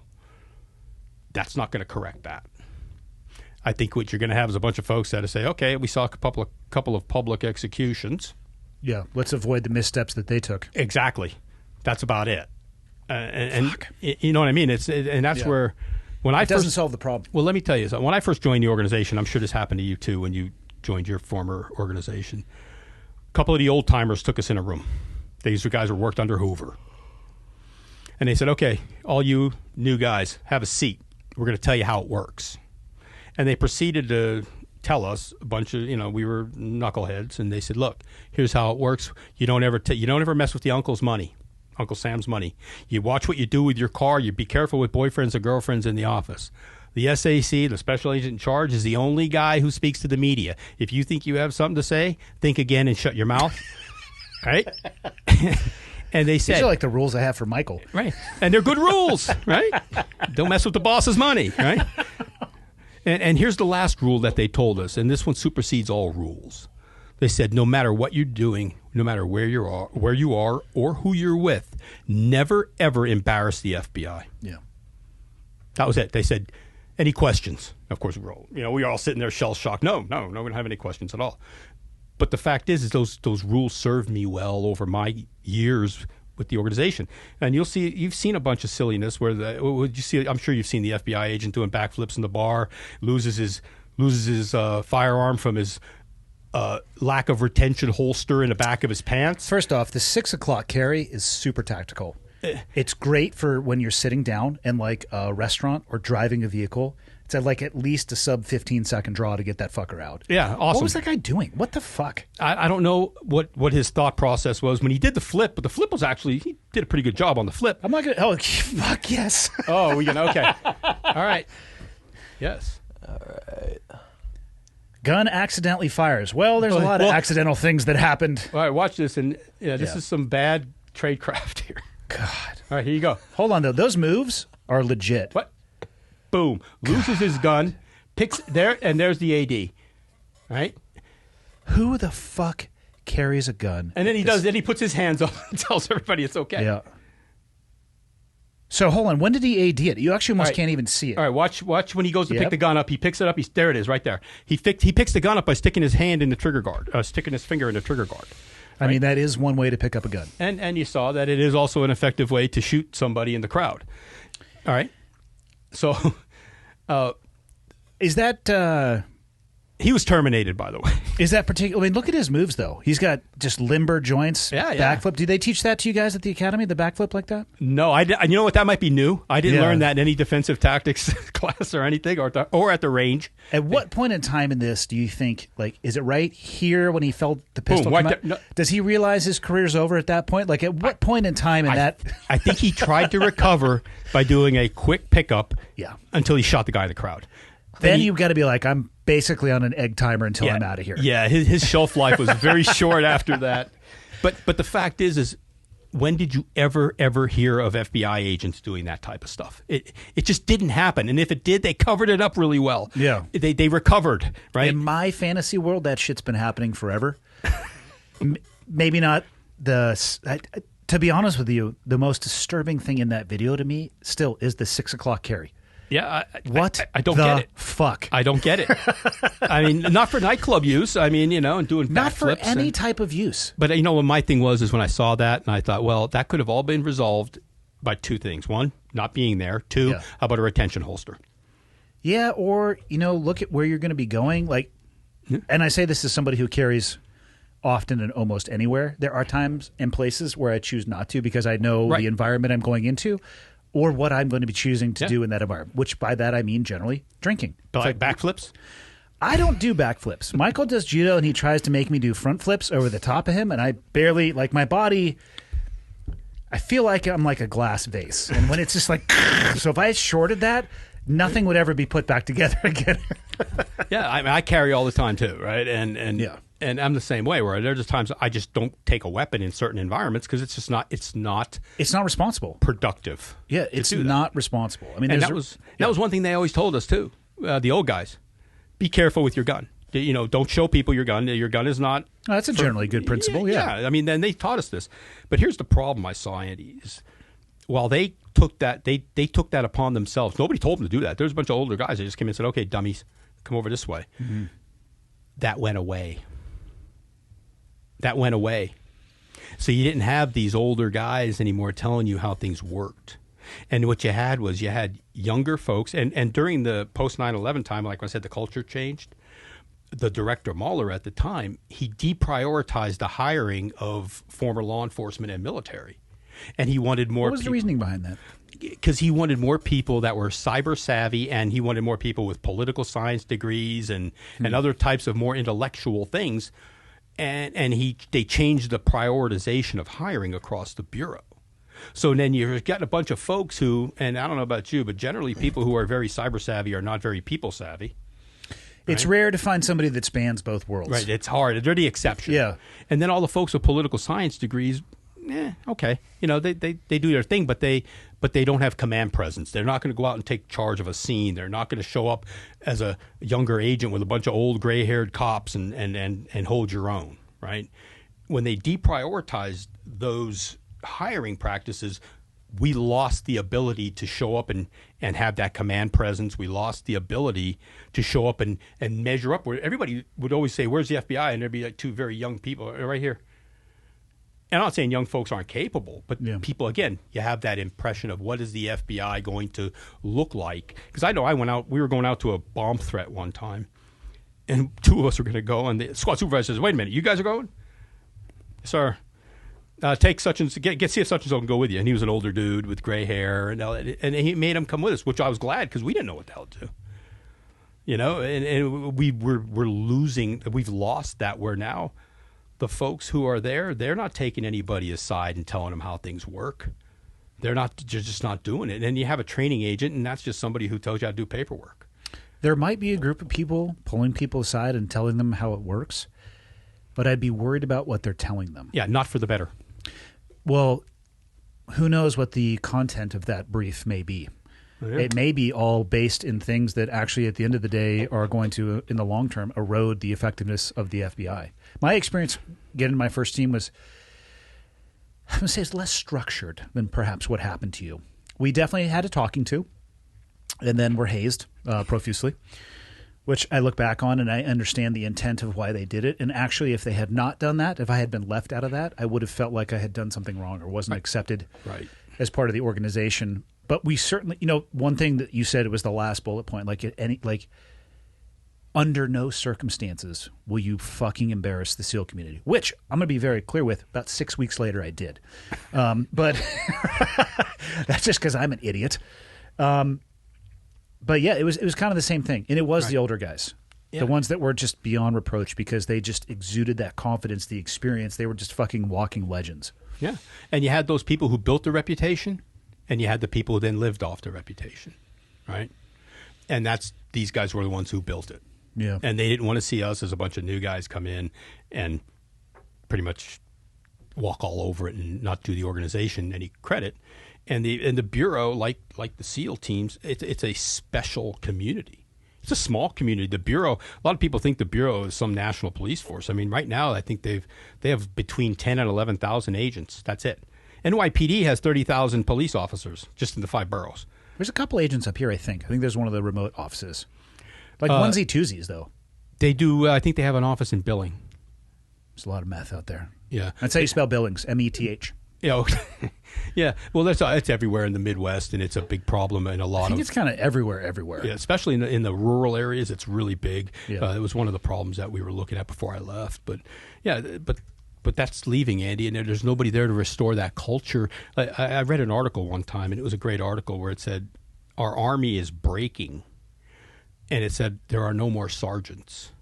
And it was that same thing where the sergeants were the ones who doled out discipline, order. They made sure the folks knew how to behave for the most part, and all that. And that's what's happened. And I don't know how you change that unless you bring some people back who were part of that and still believe in that and help the organization kind of rebalance itself. Well, it takes time. Well, for the shift you described in the organization, it will probably take an equal amount of time to shift it back the other direction. But you have to commit to staying the course. At a minimum, right? But the problem is the FBI lives its life in 90-day increments. Really? How come? When you do case reports and you do file reviews of open investigations, they're done every 90 days. So you live in 90-day increments as to what you do, how you're going to do. You get your semi-annual performance review. You get your yearly, and those are the major milestones, right? So they live in 90-day increments, and it's hard to make a strategic change looking at 90-day increments. Yeah, and I think they're going to have to figure out how to get the organization back to where it believes these things back from when the organization was that more storied, trusted institution versus now where it's pretty much, I think I saw a recent poll, 40% of people polled trust the FBI right now, 40%. Damn. Right. And used to be the FBI was one of the highest, always at the very top. And this is the thing I told the director when I was leaving. I said, there are 2 institutions in this government that the American public depend on. One is the FBI. They always feel better when they see those guys in those goofy raid jackets and everything. I said the other is our Department of Defense. There's nothing that soothes the American people when you're in trouble more than seeing uniformed U.S. military personnel. I said those are the 2 organizations that bring calm, stability. People trust them implicitly. Yeah. And we've kind of slipped on that. And when I was on with Greg the other day, he said, "Hey, would you go back and help?" I said, "Absolutely. I love that. I would go back and do it all again, Andy, if they let me. But I'm too old and broken now." And why did you decide to get out, or not get out? Well, I retired. Guess the organization. Yeah. I departed on my own terms. A lot of people don't know this, but when you're a gun carrier in the FBI, your code is 1811, job family. You have a shelf life. You have to retire at 57, mandatory. Really? Yeah, they give you an eviction letter. Unless the director signs a waiver of some sort, you have to leave. There has to be some pretty extenuating circumstances for you to stay. And I had gotten to a point where I was disagreeing with the leadership a lot more than I really should have been. By that, do you mean publicly? There were times I really had a hard time biting my tongue. Yeah. Right. And I always tried to be a good citizen. Because here I was one of those six. The FBI's cut into 6 pieces, and they're run by people who are called executive assistant directors. What are those 6 pieces? You have the science and technology branch, which I was in charge of. You have the human resources branch. You have the national security branch. You have what's called the cyber criminal response services branch. Yeah, let's see, that's fine. What was the other one? I'm having an attack at a dumbass right now. The intelligence branch. Right. So that was the way the FBI was strategically divided, and there were 6 of us that headed up each one of those components. So I was one of the most senior people in the organization. I think we were equivalent to 4-star. You guys GS pay grade? I was the SES. SES, okay.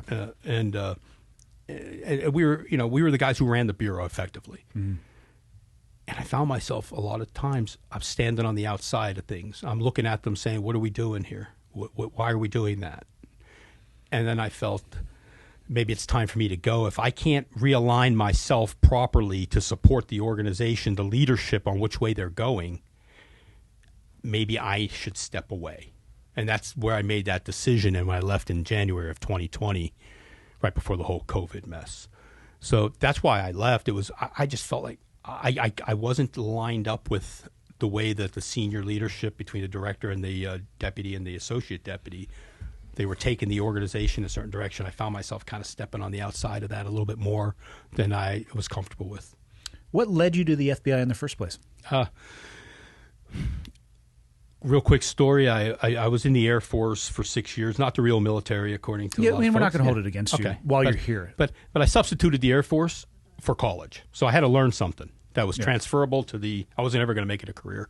Where are you from originally? Like, what led you to the Air Force too? I grew up in Pennsylvania, and we grew up in the anthracite coal region, where of course coal mining was the big thing, which nobody did anymore. I wasn't going to go to college. It wasn't really an option for me, so I decided, well, I have to do something. I'm not working in one of these lousy industrial parks making plastic shoes. So I went to the military. A lot of my friends went to the Marine Corps, and I said, yeah, you know what? Being a door gunner is not a great skill to learn for civilian use. So, some of them became, these other combat arms thing. And so I went to the Air Force recruiter, and he said, hey, I got this great job for you. He goes, it's metrology. And I said, all right, what is that? And it was the science of quantification and measurement, very technical field. I can't actually think of something I would want to do less. You know what? I got to that point, but at first, that's what led me to the bureau. But at first, it was awesome because I didn't know jack shit. I was a kid out of high school, and they sent me to this military school where the Air Force was the only place you can go to the school. It was an inter-service school run by the Air Force. Yeah, I've never even heard of this MOS. Yeah, and the civilian companies used to pay to send their people to this military school because what you do is you test and you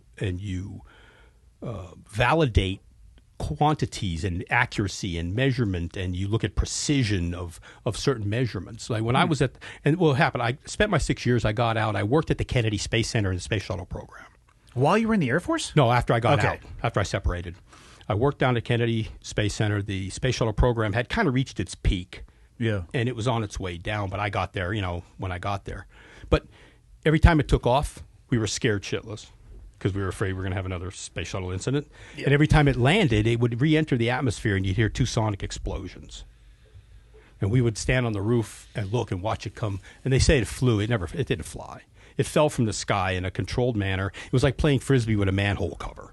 It would come down, it would swoop down, and it would come down and land. Yeah, they got one shot at that. Yeah, that's not a touch and go thing. You're just going to hit it.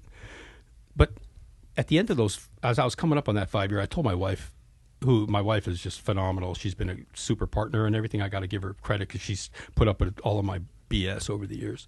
And I said, I don't want to do this anymore.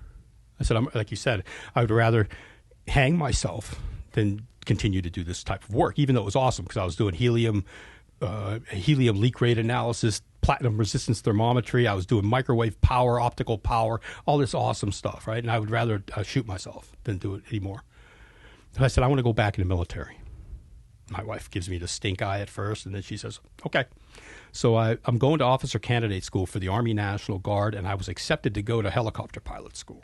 Where'd you pick up your degree along the way? I just nights and weekends. Okay. Yeah, just going to school nights and weekends. I did my bachelor's degree, master's, and doctorate all the same. Doctorate? Yeah. What are you a doctor of? I have a PhD. It's in an education. It's an education and organizational management perspective. It's called human performance improvement. It's organizational development, problem solving, systems analysis.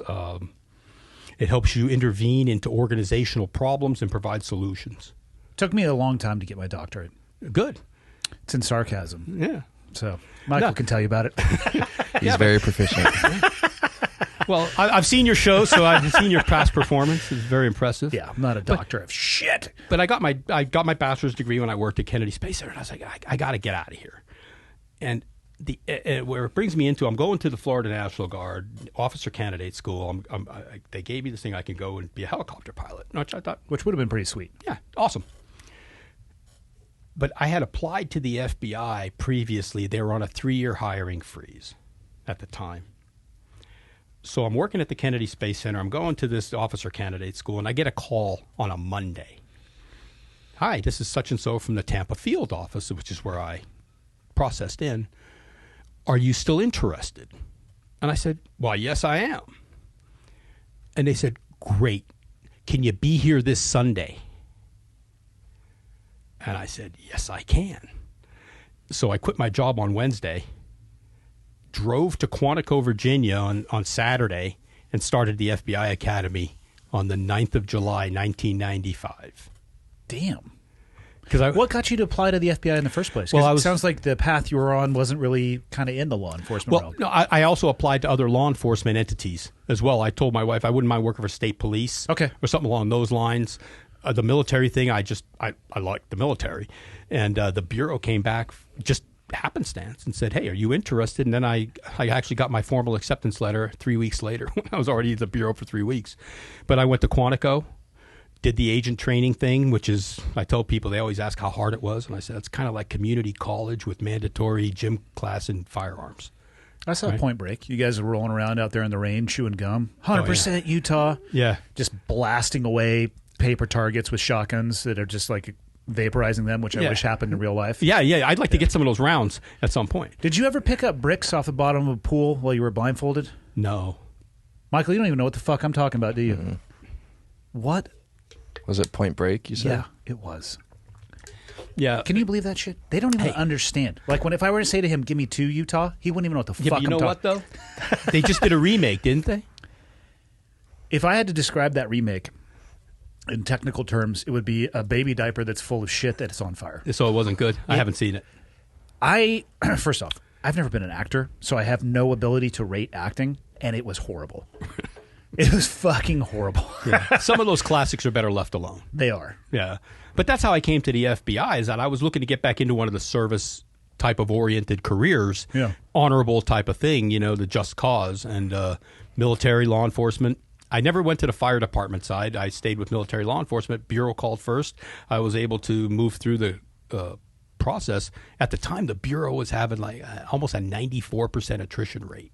When you started the process at the very beginning, when you went in and took the test first, Yeah. to the very end, when you stepped in the door and you stepped out as a special agent, they were losing about 94% of candidates. What was hanging people up the most? That's an ungodly attrition rate. Yeah, what was killing people the most was the time it took. Because life moves on, and you get to a point where it's like, nah, I just had a kid. I can't be gone for 20 weeks. Or, Yeah. no, I'm not moving to Anchorage, Alaska to be up there in that field office. Things like that. And people, they got other careers, and they moved on.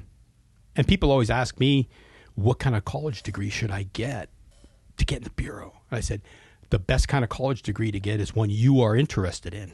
Because if it doesn't work out for you and you have now a degree that you have no interest or utility with, and the Bureau shifted its hiring processes, or say your life changed and now you have this degree that is of no use to you. Yeah. Right? So that's how I got to the Bureau. And I had and I'm telling you, I would go back and do it again in a heartbeat. I had a remarkable career. Well, we opened with you were in charge of one of those 6 slices of the FBI. I Right. mean, there's such a gap in between. Fill me in on how your career went from post academy. Post academy? Fill us in, doctor. That's all I'm going to call you from here on out. All right. Doctor Agent. Yes, that is a good moniker. All right, so I leave the academy. Right, they around the 13th or so week they have a night of it's fun and games for the instructors, but that's where you get your orders on what office you're going to. I feel like that's already been removed from current training. No, they moved it to the second or third week because now they give you a chance to find a place to live. I just feel like the instructors can't have nearly as much fun in games. Yeah. Well, I'll tell you another story. But so they call your name, you go up, and they hand you your things, and you have to read it to the class. And of course, me like an idiot, I put down my number one choice was Tampa, Florida. Makes sense. Yeah. Well, you can't get to Tampa, Florida. That's one of the most desired offices in the entire bureau. So I put up my opened up my letter, and I said, Newark, New Jersey. And everybody's kind of like, ooh, At the time, Newark was the carjacking capital, the AIDS capital, and the murder capital of the Northeast. I told my wife, she started crying. My wife's from Florida. She just, are you kidding me? Went up there, and it was probably one of the best experiences I've had because everything shitty in the world starts in New Jersey. It passes through New Jersey, or it ends up in New Jersey. Why is that the case, though? I have no idea, but it's just the way it is. And fair enough. I got to do some remarkable work as a new guy. I mean, I got to work with like foreign liaison services and stuff that you never get to do as a new guy. So a crazy amount of exposure right out of the gate. Oh, yeah. And then Newark was a great city. Something was on fire at all times of the day. There was sirens going off, and it was just an awesome place to be, and it was dangerous and shitty. But it was they would take us we used to go to the projects to pick people up, and everybody wanted to do that type of work, right? You wanted to go in the pick up warrant squad pickups and stuff, and it was a phenomenal place. I didn't get to do that full time. We just go out with the real agents, and then I was there for several years, got to do some remarkable things, and then 9/11 happened. And that changed my whole perspective on things where I thought, wow, this, we lost, like this sucks. And from then on, for me, good enough was never good enough again. And I didn't become a fanatic, but I just always thought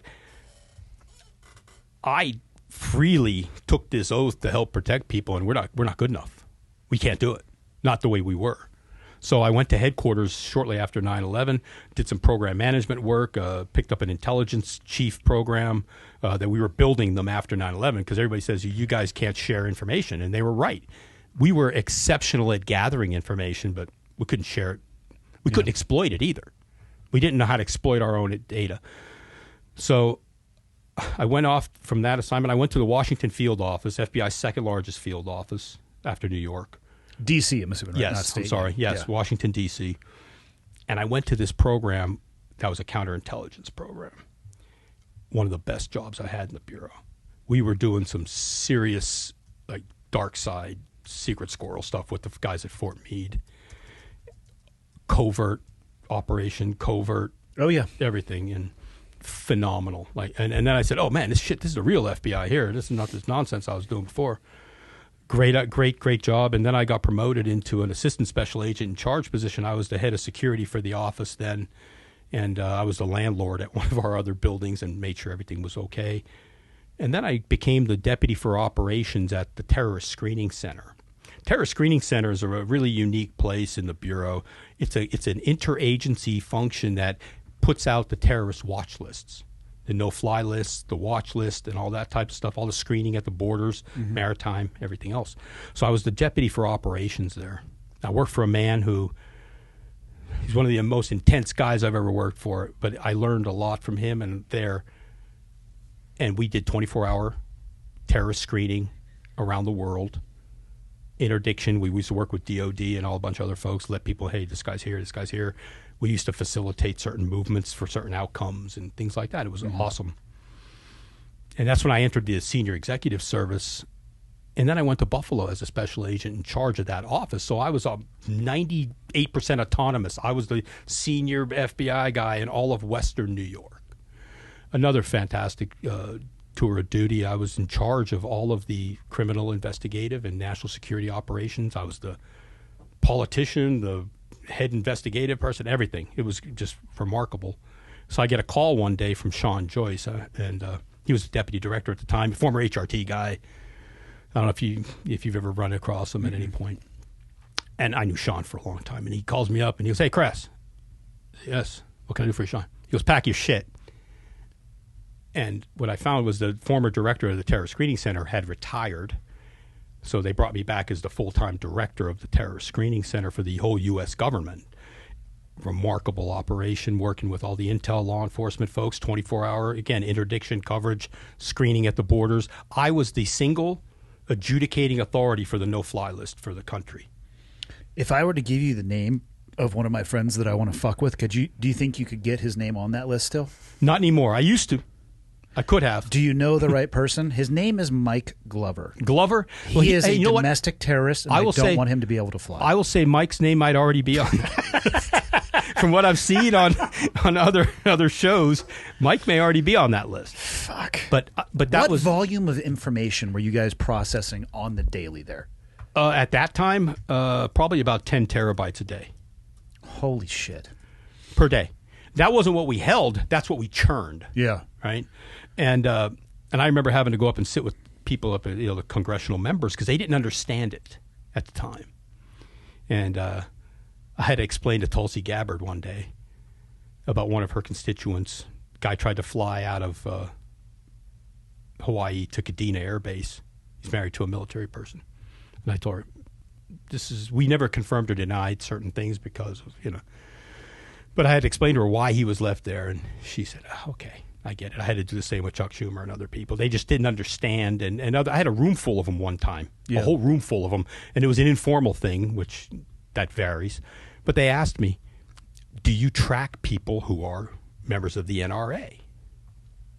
And I said, I can tell you definitively, no. And they said, well, how do you know that? And I said, because I'm a member of the NRA. and they all started laughing because a bunch of them were too. Yeah. But the fact is that they looked at us. We were that first line of defense, whether it was overseas, we would stop people from getting visas and ability to travel here. We'd stop them at the ports of entry with CBP and other folks from actually passing into the country. And if they were here, we would actually investigate them with our Joint Terrorism Task Forces and our other federal law and local law enforcement services. So I have a question for you because I travel a bunch internationally and they take my passport and they screen it. Mm-hmm. How quickly are you able to interdict somebody who is there with a passport in hand? When they run that check, they'll get a flag back that says, no go. And then you're just off to secondary and then tertiary. They'll say, Mr. Stump, can you please come this way? It's happened to me once or twice. They get a no-go. Yeah. Okay. It depends on the classification code. But if you're you're preloaded in that system. Well, we feed the entire government. We were the central point of data for integration, packaging, and then redistribution for the entire government. So everybody uses, that was one of the criticisms after 9/11. There were about 50,000 lists that everybody maintained separately in their own separate systems that nobody could query. And that's how the Terror Screening Center was born, as that central government entity. So, we were that entity who then provided all of that information to, you name it, State Department, DHS, everybody else, the intel community. I thought my wife was we were coming back from Costa Rica. I thought she was going to fucking pass out because I was fucking with the border. Well, we were fucking with each other. My middle son was with me, and the guy goes, "Is this your son?" I'm like, "No, I'm just trafficking him." You know what? My wife was like, "You can't say that." I'm like, "Well, clearly I'm joking, and I have his passport right." But you know what's great now is that some of them actually have a sense of humor now. He totally did. Yeah. He was just like, "Okay." Hey, like, I'm telling you, though, a while back, no sense of humor. Well, he had looked at the camera and it read the biometrics, and we were off and going. Yeah, they would have just sat in a room for a while. She wasn't ready for that. No. Yeah. It's like, sorry, my apologies. My sense of humor might be slightly different than other people out there. Yeah. So I did that for a while, and I thought I was going to retire out of that job. Oh. Right, and I loved that job because I used to travel around the world on behalf of the U.S. government, negotiating security arrangements with other countries around the world. It was phenomenal. And then one day I'm sitting in my office, and one of the ladies who would answer some of the incoming calls says, "Hey, the director's on the phone for you." I said, "All right, cut it out." No, really? I said, "Oh, okay." So I pick up the phone. "Hey, sir, what can I do for you?" And he goes, "Hey, I'm going to change your world." And I thought, this could be really good or really bad, depending on. He may have been giving me the call, like, "Hey, it's time to go. Get out." Yeah, your new station is in Djibouti. Or your new station is retirement. Yeah. Right? Because he and I had several conversations over time. And this was Jim Comey. And he goes, "I'd like you to be my new executive assistant director for science and technology." because he and I talked about certain things, and he liked the way that I could explain things in a very simple manner. Because he goes, "Hey, I'm an attorney. I'm not a scientist." Yeah. And I worked in that very highly technical field, so I could explain things to him And for the people. You're a fucking doctor. Well, that didn't hurt, but it was right. So he goes, "I'd like you to be mine." And what was I going to say? Let me think about it. I just said, "Yeah, yes, sir. Glad to serve." That type of thing. And then moved back to main FBI headquarters out of the wonderful standalone facility I was in Vienna, Virginia. And then I took over that. It's the largest branch in the entire FBI. I had about 5,500 people in there, a couple $1 billion worth of budget to formulate. But we were an enterprise service provider of all technical services. We had very quickly, I had three main components. One was the operational technology division. That's where we did all the James Bond type of stuff that you see that happens on TV and stuff. That was those guys. I also had the FBI laboratory, which was the head renowned crime laboratory in the world. CSI for the FBI, I used to tell people. And then the Criminal Justice Information Services division, which we were a national asset program that ran all criminal data checks, all criminal histories, biometrics repositories. We were the guys who did all the gun checks for people who wanted to buy guns. When you had to fill out the 4473 form for ATF, we did all the background check. So very massive criminal information screening, and that was a great tour. And that's where I ended my career in January of 2020. So, what are you going to do now? You know what? I'm still trying to figure that out, Andy. Well, what have you done for the last 3 years? Let's start there. Well, I worked for a risk management firm for a while, and then COVID came. And at some point, I looked around, and I saw, wow, of all the senior executives here, I'm the only one that doesn't have the same last name as the boss. Yeah. So they had to shrink down. And they said, "Hey, man, we love you, but we can't keep people because their business was hurting." So I said, "Hey, no problem." So I started doing consulting work, and I started doing some other types of work for security-related things and all the secret squirrel tech stuff, and people are very interested in that. And also, we knew how to violate people's privacy better than anybody, so I could fucking A right, you did. Yeah. So sons of bitches, Andy, sniffing around in my email folders. Hey, you'd be surprised. you'd be surprised how Here's well the thing, how well we could do that. So, if there was an agent tasked directly to me, it would be the most bored, out of their mind agent on the fucking planet. However, people will use that as like, well, why should I care because I'm so boring? That's beyond the point. No, it's the creep, as you said, right? Yeah. It's that mission creep. So I did some of that for a while, and then I was on some advisory boards, and this one company, a venture capital firm, recruited me to be an advisor for one of their stable companies that they picked up. Dark web investigative work and all this kind of stuff. I said, okay. And then eventually they just said, "Hey, why don't you just come work for us?" And I said, "All right, make the terms right and we'll do it." Yeah. So I did that with them for a couple of years, and then we parted ways this past December. So now I'm just kind of figuring out, I'm doing consulting work and that, and I'm just trying to figure out, like, what do I want to do? Where do I want to put my energy? How do I want to spend time? Do I want to help people be successful working for other people, or do I want to work for myself and help people be successful? And I'm still trying to work some of that stuff out. So I'm looking at the consulting gig. When I get people to call me and say, "Hey, how can we get a leg up here?" Or, "We're doing product development. Yeah, how does this work?" And how does the government procurement process work, which is a very Byzantine and slowly and ineffectively. Yeah, and it's just people don't understand it. So you help them navigate some of that stuff as well. Relationship maintenance on certain things. So what do you like to do with your off time? I never used to have off time. Yeah. So for a long time, I used to do martial arts. I really what kind? Enjoyed. Well, in the beginning, there was only one kind, and that was karate. Yes. Yeah. Right. So you said martial arts though. So which one did you practice? Because that's bullshitsu. All right. So I went. How many months did it take you to get your black belt? I never got my black belt. I'm joking. Yeah, I never got one. But I did. I'll tell you what. You're definitely not a deep practitioner, because I could take you downstairs here and there's 7-year-olds with black belts. Yeah, I'm not sure about that, by the way. I'm just completely talking shit. But I am not on that level of the 7-year-olds. Okay. I can't kick anymore because I had to get a knee replacement when I was 50. That'll do it. Yeah, the pivoting on the knee doesn't work anymore. But what my favorite was, I did a lot of Muay Thai kickboxing, Now we're talking. Yeah, which is a very high intensity. That's probably why I had needed a knee replacement. But I also did some Filipino stick and knife stuff, which is good stuff. Yeah. And I did some Aikido, which people shit all over regularly. Rightfully so. And what I tell people about Aikido is it's a great martial art if you don't really have to fight somebody. Yeah. Right? Just remember who the head of Aikido is in the world. I don't know that. Steven Seagal. Oh, yeah, that's right. He is the head of Aikido. Yeah. Yeah. I remember I saw your episode when you guys were talking. Fuck that guy. Who was and that guy you everything had on about who him. was working for him? Remember a guy worked for him? I do, yeah. I think he briefly did shooting with him for a day, and that was enough. Yeah, he said, and the guy wanted him to put gas in his car, and he said, I'm not putting gas in your car. Yeah. But we're not going to use this show to defend Aikido. Well, I'll tell you this at all. All right, fair enough. But I will say, the Aikido, again, great exercise, coordination, just for folks who want to learn. Oh, I'm totally talking shit. Like right? I want people to do whatever. No, but if you're going to get in a real fight, though, you don't want to go out and try to grab somebody's wrist, and you don't want to try to do Aikido because it's not made for that.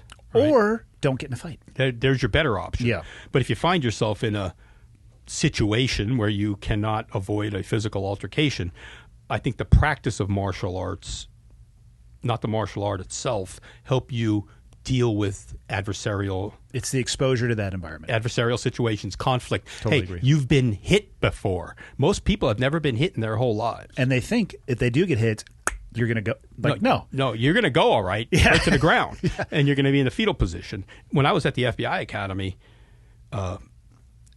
they were teaching people just enough what they call defensive tactics so that you go out and get your head caved in. If you were going to latch on to somebody who really didn't want to go with you, you were going to get hurt, especially the female agents. They were teaching them certain, like, these wrist come-alongs and stuff. Just grab these two fingers. Right. as this guy is just caving your nose in. You know? Totally. And that's where I think they could do a little bit better on that. I don't know what the answer is because you have so many different people of different capabilities and sizes and strengths. But I know you're a jiu-jitsu proponent. I think the answer is tase everybody. Well, and then to put cuffs on them when they're unconscious. I'm not sure that's legal though. I think if you can articulate the circumstances. But yeah, so I did martial arts for many years, and had to give some of the more hardcore stuff up when I had to get my knee fixed. It's the way it goes. So yeah, I just don't have a lot of free time other than right now. You ever been into outdoor stuff like water sports, winter sports? No, I've kind of, like I said, 25 years with the Bureau, all hobbies kind of went away except for when I could squeeze in some martial arts stuff. And I used to work some long hours. I mean, a 10 to 12-hour day was regular. And that's if there was nothing going on. Yeah. So didn't leave a lot of time for hobbies. So a lot of people ask me, like, what are your hobbies you have? And they say, like, how's your quality of work? I don't know, what's that, work-life balance? Yeah. Like, what is that? What is that? Well, now you're in control of it a little bit more. But I got to learn to do it. Yeah. You got time, though. I wouldn't waste too much of it.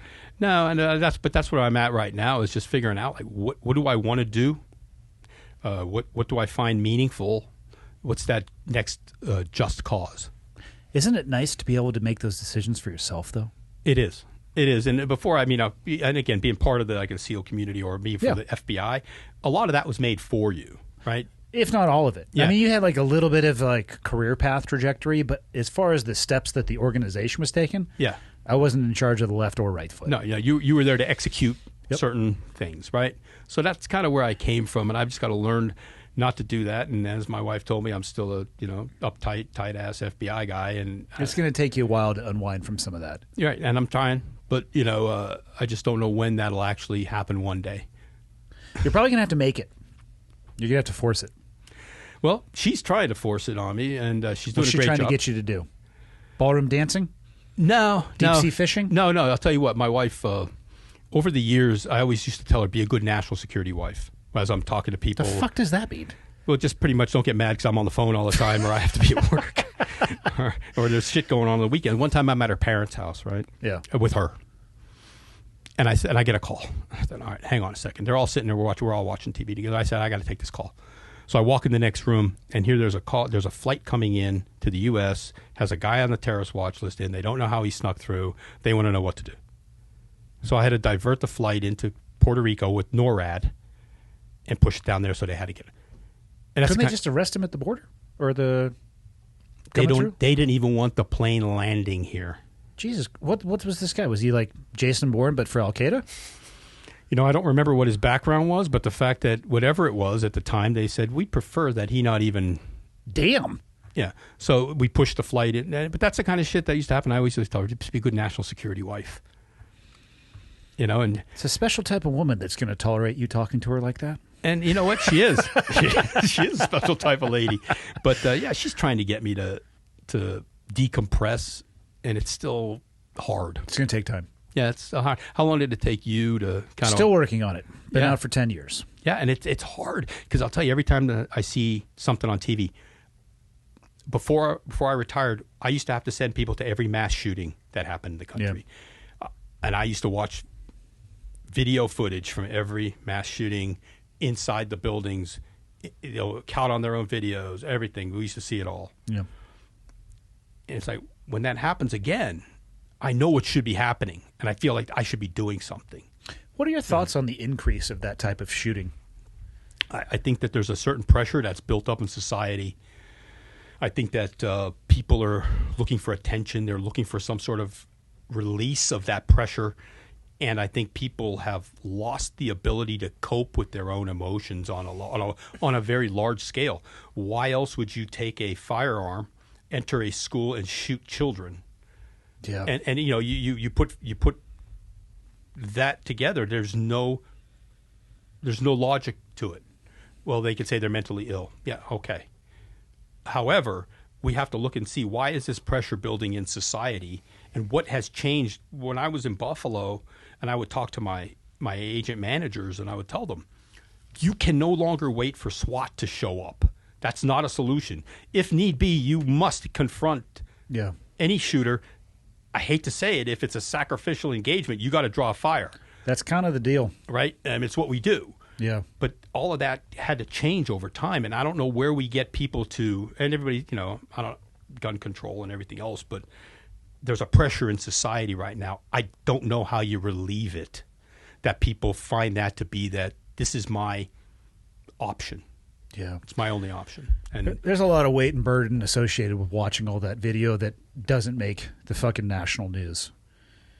It's that's a lot. Well, I tell you, when we were looking at certain video from like the, I won't use that one because there's still litigation going on.